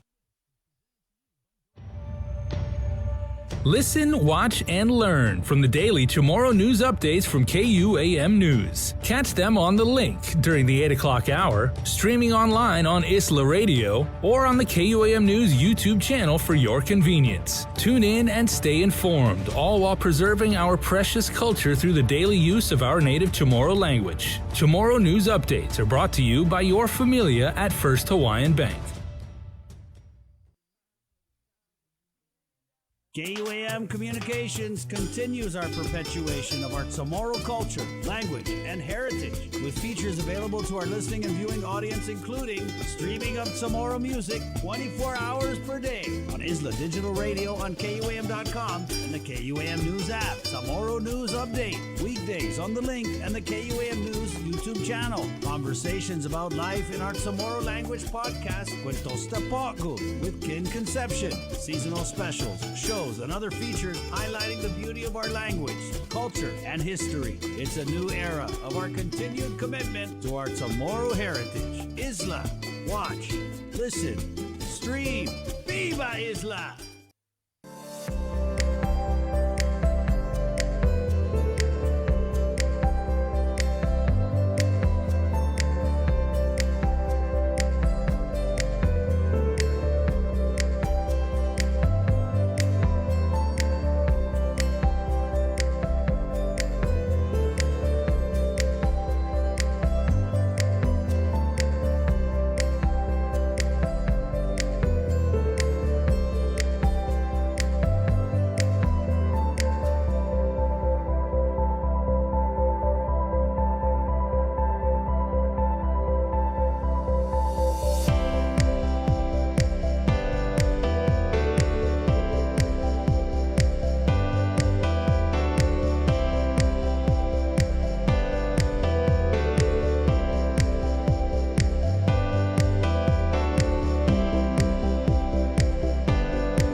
Yeah, I know we've been talking about this car score all morning. It's interesting stuff. Good morning, 909 Pacific Points, Cabo Enterprises, ITD, and Jack in the Box. Proud to present this episode of The Link. Miss a Link, miss a lot. What'd you miss? Well, Super Typhoon Omicron. That's the weirdest super typhoon. I've never been in a super typhoon where we just don't even put the shutters up or nothing. Kids, go to school. Super typhoon. Anyway. But if you guys think this car score discussion is interesting and inconsistent, wait till we get to the P-Core discussion, because there's another one that they kind of set up. And, I guess at the root of it, it kind of goes to show that you can't really plan around the COVID, right? What is it, that term they had in the very beginning of all this? Rapidly evolving, right? So it's always rapidly evolving. But we were just kind of looking at the P-Core system, and P-Core 4, basically, so this is where we're in, I believe good morning, Senator Sabina Perez is here. Hi. Good morning, Chris. Good morning to the listening audience. Thanks for joining us. I know we got a bunch of stuff to get to, but I wanted just maybe because you pay attention. Are we in P-Core 3 right now? Yeah, I don't think so. It looks like we're, considering the infectivity rate, it should be elevated, or we should be in a state of more precautions. So yeah, my concern is there's a lot of events where people are attending these larger congregations. Especially we just came out of the holiday celebrations. And, it was almost predictable that, there was going to be a rise, and there was, when that happened. So it's pretty clear there's a definite correlation between when we have congregations and more gatherings, there's going to be an increase. And especially with Omicron, we were told that it was going to be it spreads more easily. So, yeah, I think this, really, calls into question, the public health authority, what is their response to these numbers? Do we feel confident enough in our vaccination rates to protect us? And apparently it's not enough. I think there are more measures that need to be taken. I myself take those precautions, but I think as a community, this is something that I think that we need to address, especially with there's more incoming.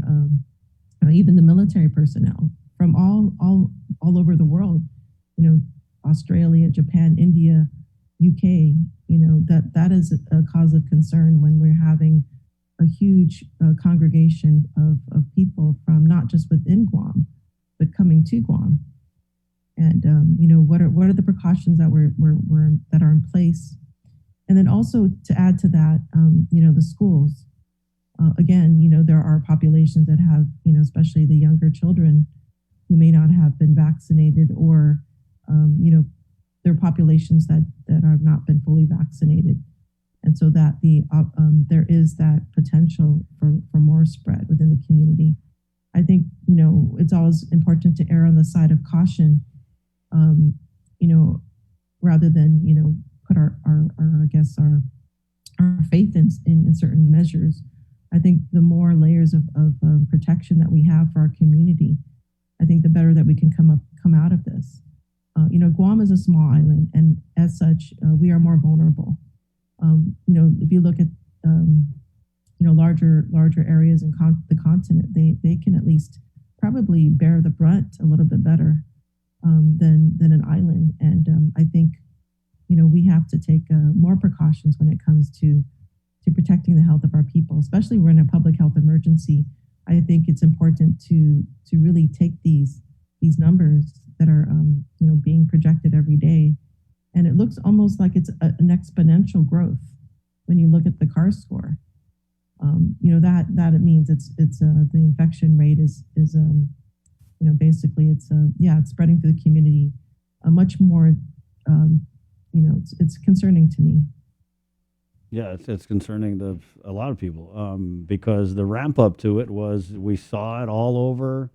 It almost reminds me of the beginning of the pandemic. Remember before we had our first cases, it wasn't like COVID just popped out of nowhere. I mean, that thing was in the news, since December of the previous year. And here we were doing these videos. Hey, come to Guam. We don't got COVID. And then we had COVID.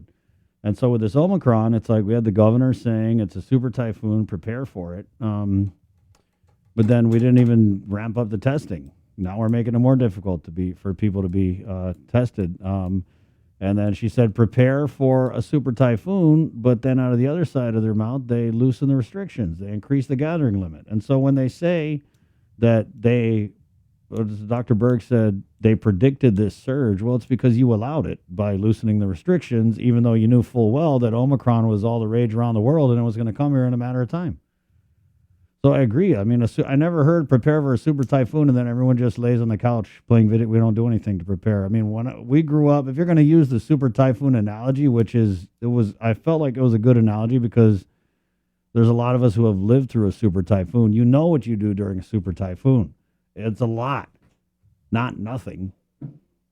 And I'm just not sure you're right. What did we do? We didn't really do anything. We started up testing. We kept it limited. Now it's, to a lot of people with this appointment thing, they feel like it's more limited. We should be making it easier.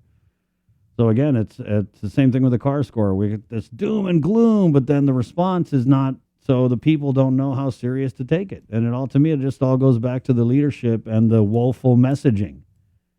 That we get messaging where, people are just supposed to figure out that we're doing appointment only. They put something out on a Friday and then scratch their head saying, oh, why does nobody know what's going on?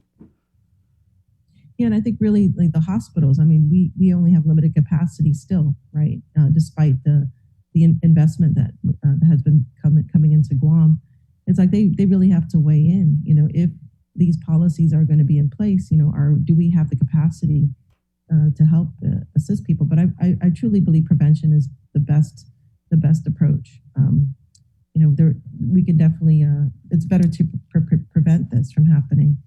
I agree. There has to be some change in this process, and the public health authority really, I think there should be a more coordinated approach to this. And it lies with the Department of Public Health. The authority lies with the Department of Public Health to really use this information and demand certain protections in the community. Right, but I mean, you say that, but we all know that the public health is not the public health authority. They can't even wipe their nose without getting a Kleenex from Adaloop. So that's where I think, and that's been the issue this whole pandemic, is that you have public health mixing with politics. You know what I mean? Omicron's here. What should we do? Do we need to do anything? Do we need to make it more difficult for people to live their lives? No, because it's an election and we need a nice Christmas video for the election, the first Christmas before the election. You know what I mean? It just, to me, a lot of the stuff that we're deciding or not deciding is just based on politics. Yeah, it's, I think there should be the basis. We all believe that we were living in a new norm, and I haven't seen, really foundational changes. I think we're still continuing as is. I mean, what kind of public health emergency is it when you can have re-election campaign fundraisers? I mean, it's not an emergency anymore. And it just, if it's serious, let it be serious. But don't, let your actions belie your words. I mean, if you're telling us to prepare and it's going to be bad, and we look around and we see the CAR score is way up, the cases are way up, but we don't see a corresponding, response from the governor or lieutenant governor or public health for that matter, you're right, it is concerning, especially because we've been in this situation before where people were clamoring for preparation and it led to a surge where we lost way too many people. So, of course, where we're coming from is we just don't want it to happen again. A lot of people might hear what we're saying and just say, they just criticize everything. They just never shut up. You always complain. You don't offer a solution. Well, we offer a lot of solutions. But it's a free country, and people can be critical of, public policies on any day of the week. Senator, thank you for your thoughts on that. But I wanted to ask you about this Vista Del Mar project as the environment chair, because when you talk about this big project, the number one thing people mention, or at least people I talk to, is the environmental concerns. And you're the environmental chair, so I wanted to just get right to it. What do you think are some of the biggest issues with this project? Yeah, I think the water. I think our aquifer consumption of water is a huge concern for me. the historic impacts. A lot of this is a concern for me, as well as affordable housing. So yes, there's going to be increase in I guess units, but will those be for people in need, or is it going to be for speculative consumers? So I think really when we think about these large projects, I always think about the cumulative impacts to our island. There's something in economics called externalized benefits, right? We all hear about externalized cost, where the cost of the damage to the environment is passed on or passed down the road. And here we're looking at, potentially harming the environment that really sustains us. So we talk about our aquifer. We only have one aquifer that, we really need to protect. And if we're looking at the cumulative development on Guam, almost, I don't want to think about, what comes to mind is this idea of tragedy of the commons, where you have the gradual, breakdown of a common, what is considered a common good, such as our water resource. And, if we don't have enough protections in place, it could really impact our sustainability on this island. So I think that's one of the largest concerns for me. I know I did read the BSP report, and they put in a lot of conditions, but I think, in government, I think what we need to do is look more at the cumulative impacts of things, whether it's on the base or outside of, in the community. They all have the impact to our aquifer. So I think that's a huge concern for me. You mentioned BSP's concerns and conditions. Can you tell us a little more detail about that? And do you feel like these conditions are something that the developer can put into place and still build the project, or are they? Yeah. So the way it is, it looks like there are conditions. So it's potential that it could still the project can still occur if those conditions are met. So basically, it has to do with the prevention of like pollution runoff into our coastal waters. I think there also is about green, more conservation approaches. But again, it doesn't go far enough, I think, into looking at the cumulative impacts on Guam. GWA, we waste about 50% of the water. And so now we're looking at a large development, which uses a lot of water. What is that going to do to our aquifer, it also as well. So we're looking at not just the direct impacts of the development, where there's an increase in potential runoff because of there's more pavement. So instead of water recharging our aquifer, it runs off into the ocean, and with that, the pollutants it brings. So those, and then of course our coral reefs, which are really being affected by many different factors, climate change and all the human impacts that occur. So there is, obviously, we need to provide housing, but it's always been my thinking that if we can rejuvenate these areas that are in need of redevelopment, urban areas, let's redevelop those areas first, provide the affordable housing, provide, the units for tourists, rather than try to develop an area that's green and, it's no one's ever recreated a limestone forest. That takes millennia to do. And the limestone forest is integral to protection of our aquifer. And, I think we really need to take a long, hard look at that and really, not take it for granted anymore. The value that nature brings. And, I think there can be development, but it should be in a different location, I think, in regards to, urbanized areas.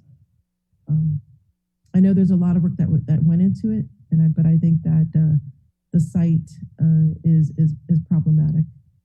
When you look at the designs, this design could be anywhere in the world. It doesn't say Guam, right? And I feel that it really needs to be more. it really has to take into consideration more of the needs of our island. Let me ask you this. So we had the tourism czar, president, CEO, GVB, former Governor Carl Gutierrez, Uncle Carl to a lot of people. He didn't know anything about the project. I was like, hey, what about this project? I never heard, which was weird. But so we're doing this whole cultural tourism thing, right? You talk to all the tourism people, and we're trying to pivot to this, like, hey, look at us in our grass skirts, kind of, you know what I mean? This is our culture. Come over here, go on the river, a lot of eco kind of stuff. And I don't know if this project kind of fits in with that. But then there are those who would argue, and this is what maybe you can respond to this. There are those who would say, hey, right now, tourism is dead. 2, 3, 4, 5 years down the road, we're going to be, seeing more tourists. And so we should do things now to boost up what we have to offer all these different markets. And so there are people who would say that, a project like this, I mean, it's they're dusting off the intent of developing outside of Tumon, which is why this project, we're even talking about it, is because they said, Tumon's Tumon, but why don't we go develop where there is no development, which is a dumb idea to me, but that's what the intent was, right? It's like, hey, let's go and we'll develop over here. And so what do you say to those people who say that, this is going to be good for Guam, it's going to, lead to more jobs, it's going to be another arrow in our tourism quiver, if you will? Yeah, I think, it's important when it comes to tourism, we have to have a unique branding. And if we're becoming like anybody else, then, it's really undermining, I think, the basis of our tourist industry. And I think really about, cultural, if we really want to, present the cultural aspect of Guam, which is what makes us unique, right? One of our cultural practices is really stewardship, and I think it has to be not just how we're marketing things, but it really should. Tourist people, when they come to Guam, they know, right? They probably can sense if something's really being more of a marketing thing versus what is truly cultural. And I think, the more that we can do that, to really show what is cultural and truly cultural to us, I think that would definitely help with the branding aspect of it. Because, when you think about the long term, my concerns are the maintenance of these developments. What happens in the long term. And, I think it's important for us to really think about sustainability of our island and sustainability of tourism too. I think those two go hand in hand. If you look at Palau, Palau was rated as one of the top destinations during this pandemic, and it has a lot to do with their protection of their environment. And it's really about committing ourselves to that, committing ourselves to what is truly in the best interest of protecting our island, our culture, because that will have a long-term effect, positive effect on our industry. Senator, let's move along. We'll just kind of run down your oversights, starting, I guess, with Revenue Tax. Anything new with Revenue Tax? Yeah, I'm trying to get more updates on the tobacco taxes. I know the last conversation I had was they were looking into perhaps another plan with the state of Hawaii, developing some sort of memorandum of agreement with them in regards to purchases of stamps. But I know it still hasn't been resolved as far as also the RFP that is also in contention. So yeah, there's still a lot of unresolved issues there. But I think, it's so important that we do implement the cigarette stamps to ensure compliance. That is very important. Again, it's my hope that DRT can continue the program in the interest of, they could do it at a fraction of the cost, as well as I believe they can protect the public interest, rather than having it privatized. But everything's been still up in the air right now. did you hear anything about that? So there was that email. I know you know what I'm talking about. There's an email. This taxpayer was like, "Hey, what about the GRT or something?" And then I don't know who hit reply all, but like my aunties got it, my godchildren got it. Everyone got this email that had this lady's tax info on it. And then so when we reached out to DRT, the deputy told us that it wasn't DRT that released the info. Then they referred us to OTEC. And I think OTEC was, I want to say, still looking into it. But did you hear anything else about that? No, I don't think. You have to go back and look and see that email. Yeah, to get a chance to see that. So the gist was that the gist was that it was something that was inadvertently sent around, and it was from a taxpayer to the BPT Division of Rev and Tax, and she was inquiring about something with her balance, or I don't know. I didn't look at it because it had private tax information on it, but I know that it went around the whole island. Yeah, that's a concern. Disclosure is always a concern. Right, yeah, I think they're pretty strict about that. I don't know how that happened. Something I can definitely bring up. Right. And I know that, hold on, I'm trying to get the statement we got from, here we go. Frank Lujan of OTEC said he could only confirm at this time there is no breach of our systems or its databases. We've taken steps to prevent a recurrence. Well, there's no other information that I'm able to share this time. And that was kind of like the last of it, right? Because I think a bunch of other COVID stuff happened after that, and we weren't able to do a follow-up. But just so you know, I'm just letting you know. Yeah, there should be investigation. That shouldn't happen. There should be no tolerance of that. Whether, it was a automation. I mean, apparently he says it's not an automation error, but that should not be happening.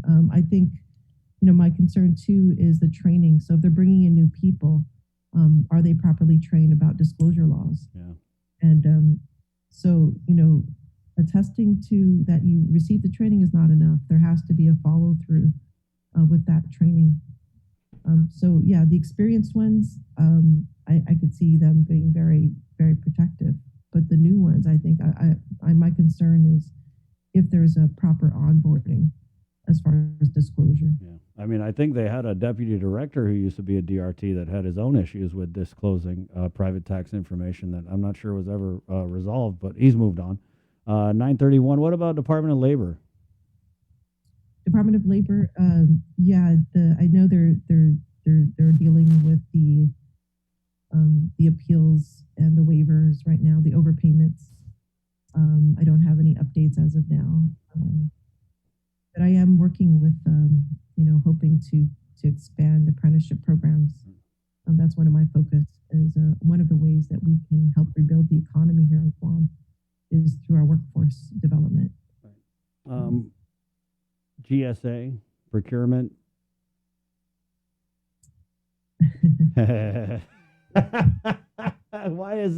How did procurement become a punchline in this pandemic? I just say procurement. Hey, good one, Chris. Man, dude, you still got it, bro. You're all right, bro. That procurement one, that was, ooh, boy. You just bring it up. It's like, procurement. Oh, you got jokes, huh? Oh, you got jokes, huh? Oh, okay. No, but this, procurement, I mean, ooh, boy. Yeah, that's definitely a work in progress. That's such a nice way to put it.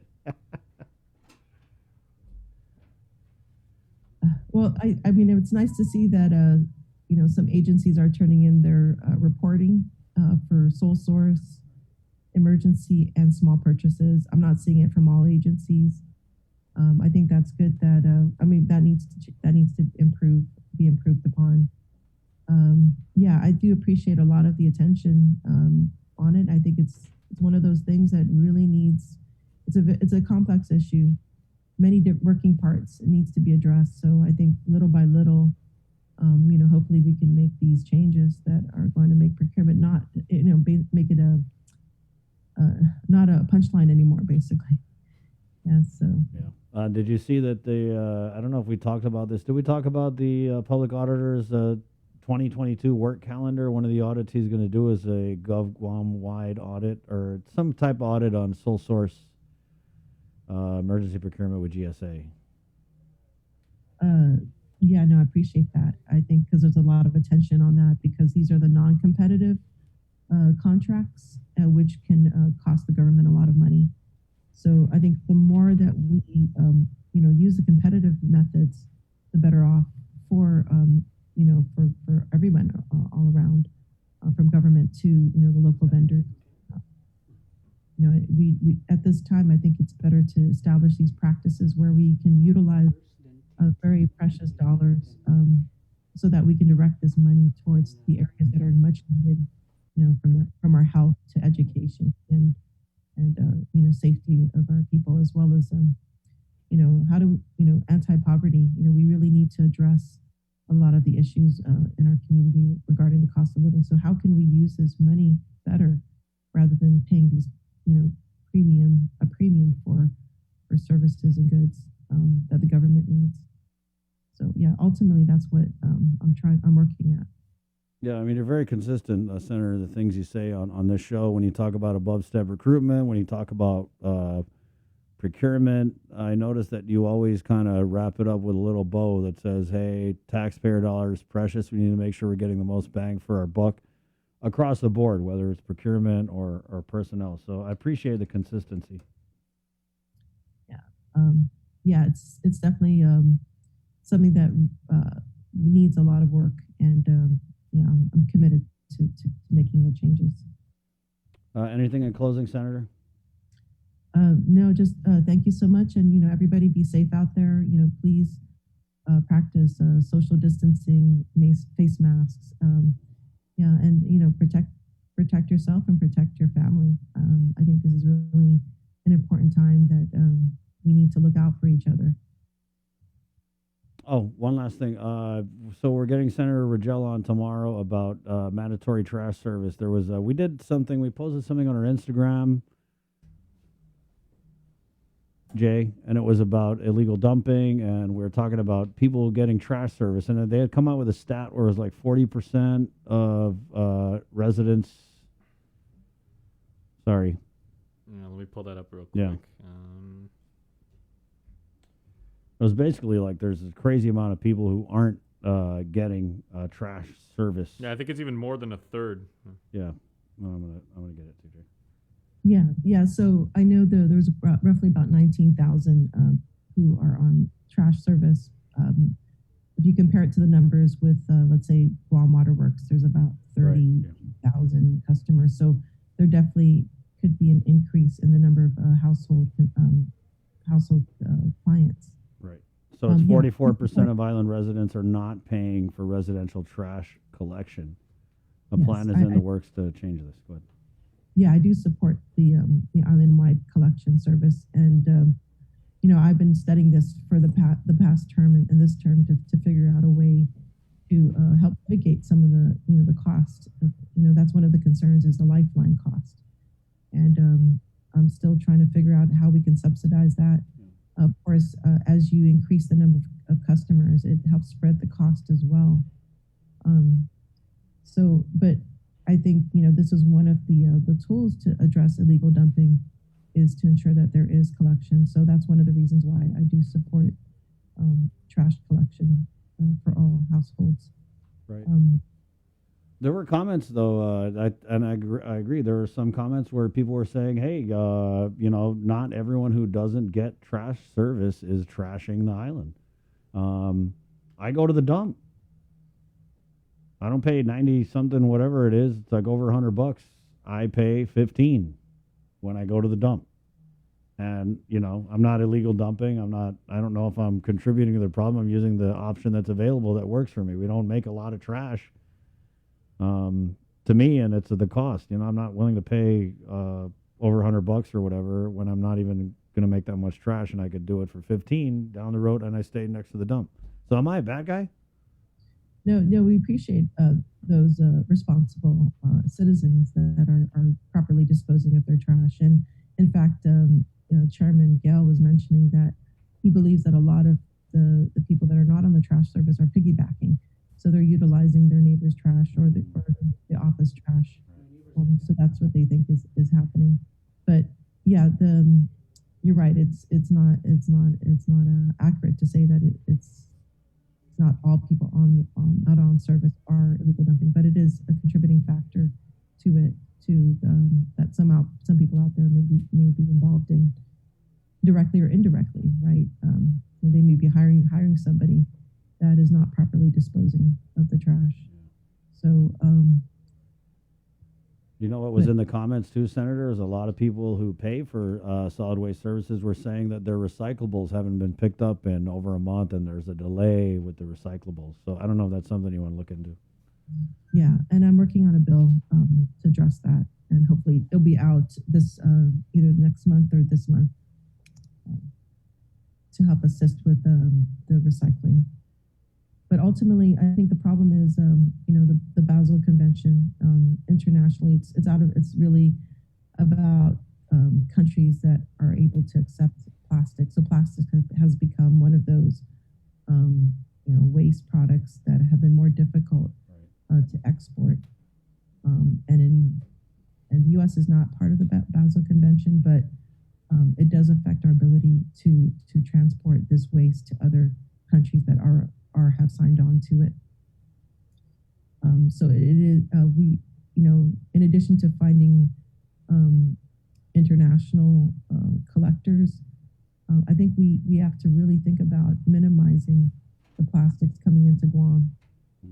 If not minimizing, then how do we, recycle it? And I think there are potential ways of dealing with it. But ultimately, again, the more upstream you can prevent the trash from being developed, the better off we are. So really about thinking about our consumer choices. That's one of the most effective things is, what happens to that packaging after you purchase that product. We really need everybody to kind of think, help out with this. Do we really need to purchase that product that's in plastic? Or what can we do to minimize plastics in our households? And perhaps there are business ideas out there. And that's what my bill would do is hopefully support those ventures that can use this for more beneficial uses than to be placed in the landfill. But I think ultimately, how we produce, how these products are made, I think that's going to be the solution. Is rethinking production, so we're not creating so much waste products. Right on. Appreciate your time, Senator. Thank you for this time, and have a great day. Take care, everybody. You too. Be safe. Senator Sabina Perez, always a good talk. 9:41 Tuesday, January 11th. Jay, can we run through the testing, vaccination, booster info, my friend? Sure, happy to. So Thank you. Testing now has been open since 8 o'clock. So coming up on 2 hours, the testing has been available. And it is open from 8 to 11 and then again from 1 to 3. You don't have to exhibit any symptoms, but you do need to make an appointment. That is the big difference. Going forward, please make an appointment. You have to. Go to tinyurl.com/COVID stops with me, and you can make an appointment to be seen in Tiden. The process, very, very smooth. You heard from Public Health earlier when we were doing news and everything like that. They anticipated a little bit of a growth spurt. They said everybody's going to eventually migrate to this new system. They'll be able to get you in and out faster, and you can know your status. So just bring your photo ID with you. No more than 4 to a car, please, as per the rules. But you cannot get tested if you are doing so for travel purposes. You need to go to your private clinic for that. So if you need to know your status, if you're exhibiting symptoms, if you don't have any symptoms whatsoever, just go to tinyurl.com/COVID stops with me and get tested. Also starting today at 3 in the afternoon until 6 up here in Dededo at Maria Ulloa Elementary School, there's going to be after school vaccination clinics for young Guamanians, people 5 and up. Somebody was putting in the comments earlier, I saw somebody was saying, when are they going to have vaccinations for people 4? Those discussions I know are being had, but that's at a level way higher than us. That's FDA. Above your pay grade, bro? That's above all our pay grades. So that is not available as of yet, but what is available, so if you need to get your youngster vaccinated, please, for either shot 1, shot 2, or the booster, please have them go to Maria Ujoa from 3 to 6 right now after school. So it's hopefully convenient for you and your family to bring your little one.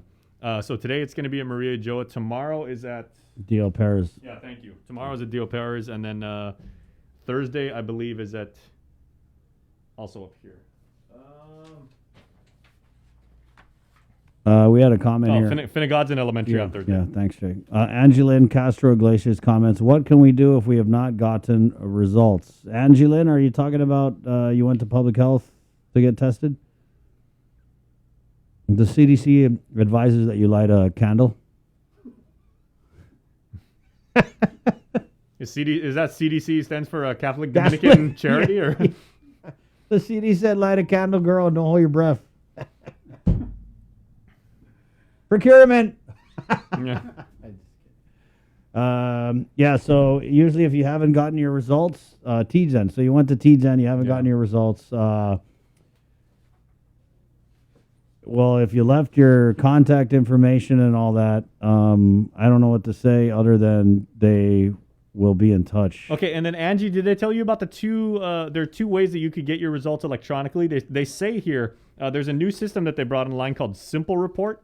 And so for anybody listening, especially Angie, and those of you who are waiting on your results, if you go to tinyurl.com/Guam testing, GUAMTESTING, tinyurl.com/Guam testing, you can register, and they say they'll be able to deliver your test results that you got at the test site quicker to you. You can also get your test results through email, but I believe this is the one that, like, if you need, like, it's almost like getting your transcripts if you're from school and everything. Yeah. That may take a couple days. Yeah. But yeah, try that out, Angie. Go to tinyurl.com/Guam testing and then register for that system, and hopefully they're able to shoot your results over to you quickly. Hopefully, Angelin. But you know what, girl, thanks for doing your part and getting tested, guys. Okay. Before we go to break, I wanted to give you guys a quick update. Those of us who have had the honor of being your reporters, right, over the years, everybody in the KUAM family, like, we stay close and everything like that. Several members of the KUAM family have gone on to create their own businesses. Now, you remember, Chris, we had a reporter, Andy Atterbury. She started out at KSPN2 News up in Saipan, and she worked with us for a couple of years. Here's what she's doing now. Andy you got that, Joser? Mm-hmm. And Joser went out with Andy, like, a lot when they did, like, stories and everything. He's she has actually made her own company called Bling Sting. And they actually promote themselves, and they say they're girly pepper spray. So they're women's self-defense products. Oh, wow. That are all sparkled and bedazzled and everything. So Andy actually runs her. She's a co-founder, and she's a CEO. Wow. And she made this line of, like, there's pepper sprays, there's stun guns. So it looks like lipstick. Yeah, they're all fancy. Nice. Oh, fancy. Super cool. That's neat. Yeah. 9:46. We're going to take a quick break, and we're coming back to finish up the show next, right here on The Link. Good We morning. know you're tired of hearing about COVID-19. Some of you are probably wondering whether this is ever going to end. However long it takes, we all have to do our part, including our children, to hold the line. You can protect yourself and your family by getting vaccinated. And if you're already vaccinated, don't let your guard down, because you can still give and get COVID-19. And if you're not vaccinated, remember that if you catch the virus, you could suffer more severe complications. At the end of the day, it's the choices we make to protect ourselves, our families, and our community that will control the spread. We know it sounds repetitive at this point, but again, wash your hands, watch your distance, and wear your mask. Together, we have to hold the line. Say hello to the First Hawaiian Bank mobile app. Got a question about your finances? You've come to the right place. Bring all your accounts together, even those that aren't with us, and see the big picture, right down to the smallest detail. Unlock powerful tools like Insights and Money Map that help you save time and take control of your finances. When you connect accounts with the First Hawaiian Bank mobile app, it all starts with yes. Do you feel like you're missing out on something? Make life more rewarding with Pacific Points. Earn and redeem points for bill rebates and free load at IT&E, discounts on fuel at Shell, vouchers at Foodies, and United Mileage Plus miles. You can even pay with Pacific Points at IT&E, Shell, and Foodies. Pacific Points. Do more, get more. Mariana's Irrigation and Landscape Superstore. Stop on by and visit our showroom today. We offer everyday low prices on all major outdoor power equipment like bush cutters, chainsaw, power washer, generators, and more. Need service, repair, maintenance? Well, check out Guam's best superstore only at Mariana's Irrigation and Landscape, located in Barragata along Army Drive between Submarina and Besta Market. Call 735-7446 for more information. Now shipping to surrounding islands. Mariana's Irrigation and Landscape Superstore. Get the job done the right way by getting the right stuff at East West Rental Center. With years of experience helping builders, we definitely got what you need. Call 646-1463 or visit us in Upper Tumon. Open Monday to Saturday from 7 a.m. to 5 p.m. and on Sundays from 8 a.m. to 5 p.m. GU Self-Storage, conveniently located near the Harmon McDonald's. We offer affordable rates, online payments, and auto bill pay for your convenience. Plus gate access daily from 6 a.m. to 9 p.m. Call us today at 648-7867 for more information. I didn't get screened because I was just afraid of it. I procrastinated. I didn't have any symptoms. I didn't have insurance. I didn't want to know. There were several services that was available to me. I got a mammogram. Colonoscopy. I know in my heart that early detection saved my life. And I just tell people all the time, please go get screened.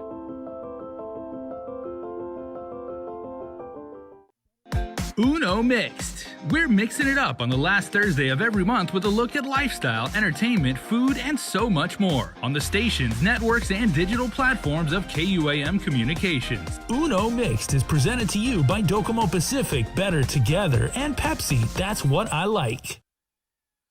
KUAM's multi-platform morning show, The Link, just got a little more delicious with Feed Me Fridays. Chris, Sabrina, Jason, and the rest of the morning crew will take some time off each Friday to talk, taste, and tempt you with all the latest and greatest food and drinks on Guam. Old faves, new hits, and everything else we can put in our bellies. It's Feed Me Fridays on The Link. Brought to you by King's Restaurants, Ruby Tuesday Guam, and Devondale. Real milk from free grazing cows.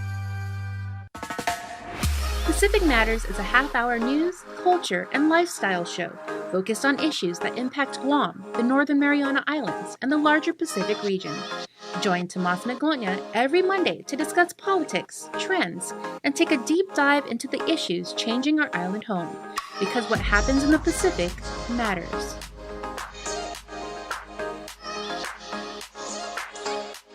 Let us know what's up on our KOM News WhatsApp tip line at 671-727-0094. Share information about what's happening in your town, on Guam or the CNMI, and what you want us to know. Reach us on WhatsApp at 671-727-0094. The world of television is more exciting than ever. Don't miss a minute of special presentations from NBC on KUAM TV8 or from CBS on KUAM TV11. Every month, we'll bring you the fun and excitement of award shows and red carpet moments, special series presentation, and other great network programs. Brought to you locally by King's Restaurant, Ruby Tuesday Guam, and Docomo Pacific, giving you more reasons to tune in and turn on. Fall in love with TV again with the best from KUAM Communications. The relationship between Guam and Manila, Philippines is undeniable as we share similar cultural traditions, history, and heritage, with generations of Filipinos calling Guam home. KUAM presents a monthly look at the capital city featuring in-depth and engaging interviews on everything from medical tourism to new business and government leaders. Veteran newscaster Nestor Lecanto delivers Beyond Our Borders. This special program is brought to you by KFC and the Medical City, where patients are partners. See what's on TV tonight with schedules, network news and notes, local promotions and giveaways on KUAM Communications social media pages. Like and follow us on Facebook or Instagram now for all the latest and never miss out. The KUAM Podcast Network is back and on demand, featuring a great variety of podcasts from our island and region, including culture, lifestyle, awareness, crime, politics, commentary, comedy, and entertainment. Available on most streaming platforms. The KUAM Podcast Network. Subscribe and listen now.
walked on through.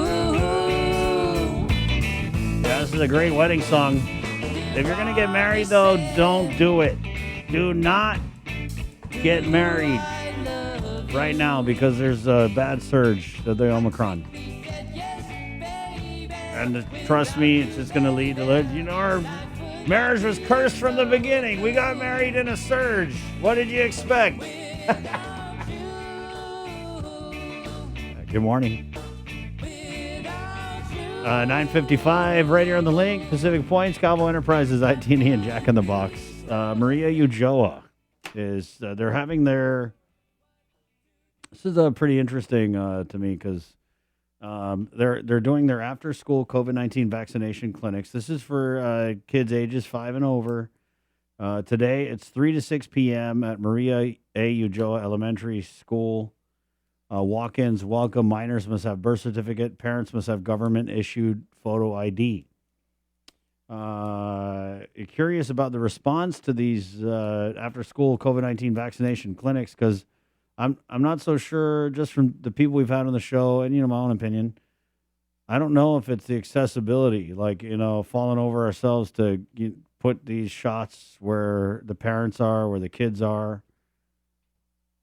Does that matter if one of the big issues is parents are just not ready to get their kids the vax? You know what I mean? But we'll see, though. I mean, the effort, E for effort, right? So they're at Maria Ulloa Elementary School today. Tomorrow they'll be at DLP. The 13th they'll be at Finnegodzin. And then the 18th they'll be at Price Elementary School. It's 9:56. We're going to go ahead and close the show here with Cover Me, which is brought to you by Burger King, guys. Burger King, remember, every Monday they do drive-through Mondays. Every 10th car gets a free Whopper. They also have the Italian chicken sandwich, which is awesome. I want to try me one of those. Feeling very chicken sandwichy today. So I think I'm going to grab me one of those from our friends over at Burger King.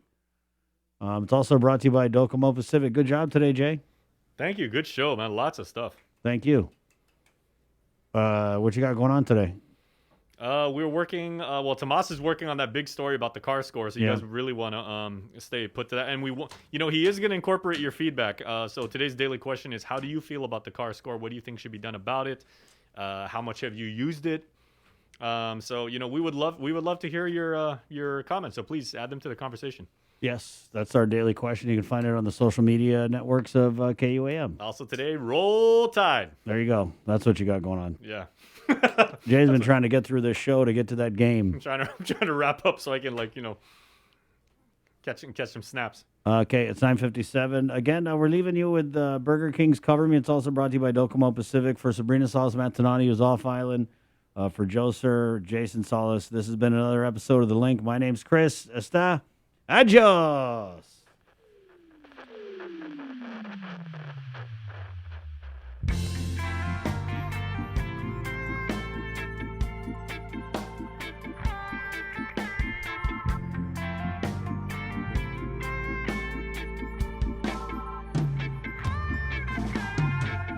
By the time this rocket takes off, I'm hoping all my sins are forgiven.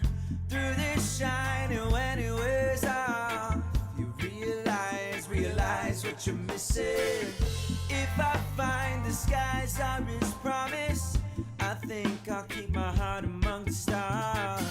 All my hopes are far beyond this. In due time, I hope I'll find. Counting down till I'm off the ground. Yeah, I'm ready. Taking off the love I found. It's keeping me steady. Fight through the fear and the doubt. It's keeping me buried as we disappear through the atmosphere. Are you taking off with me? Taking off. Are you taking off? Taking off. See you taking off with me. Taking off. Are you taking off? Taking off.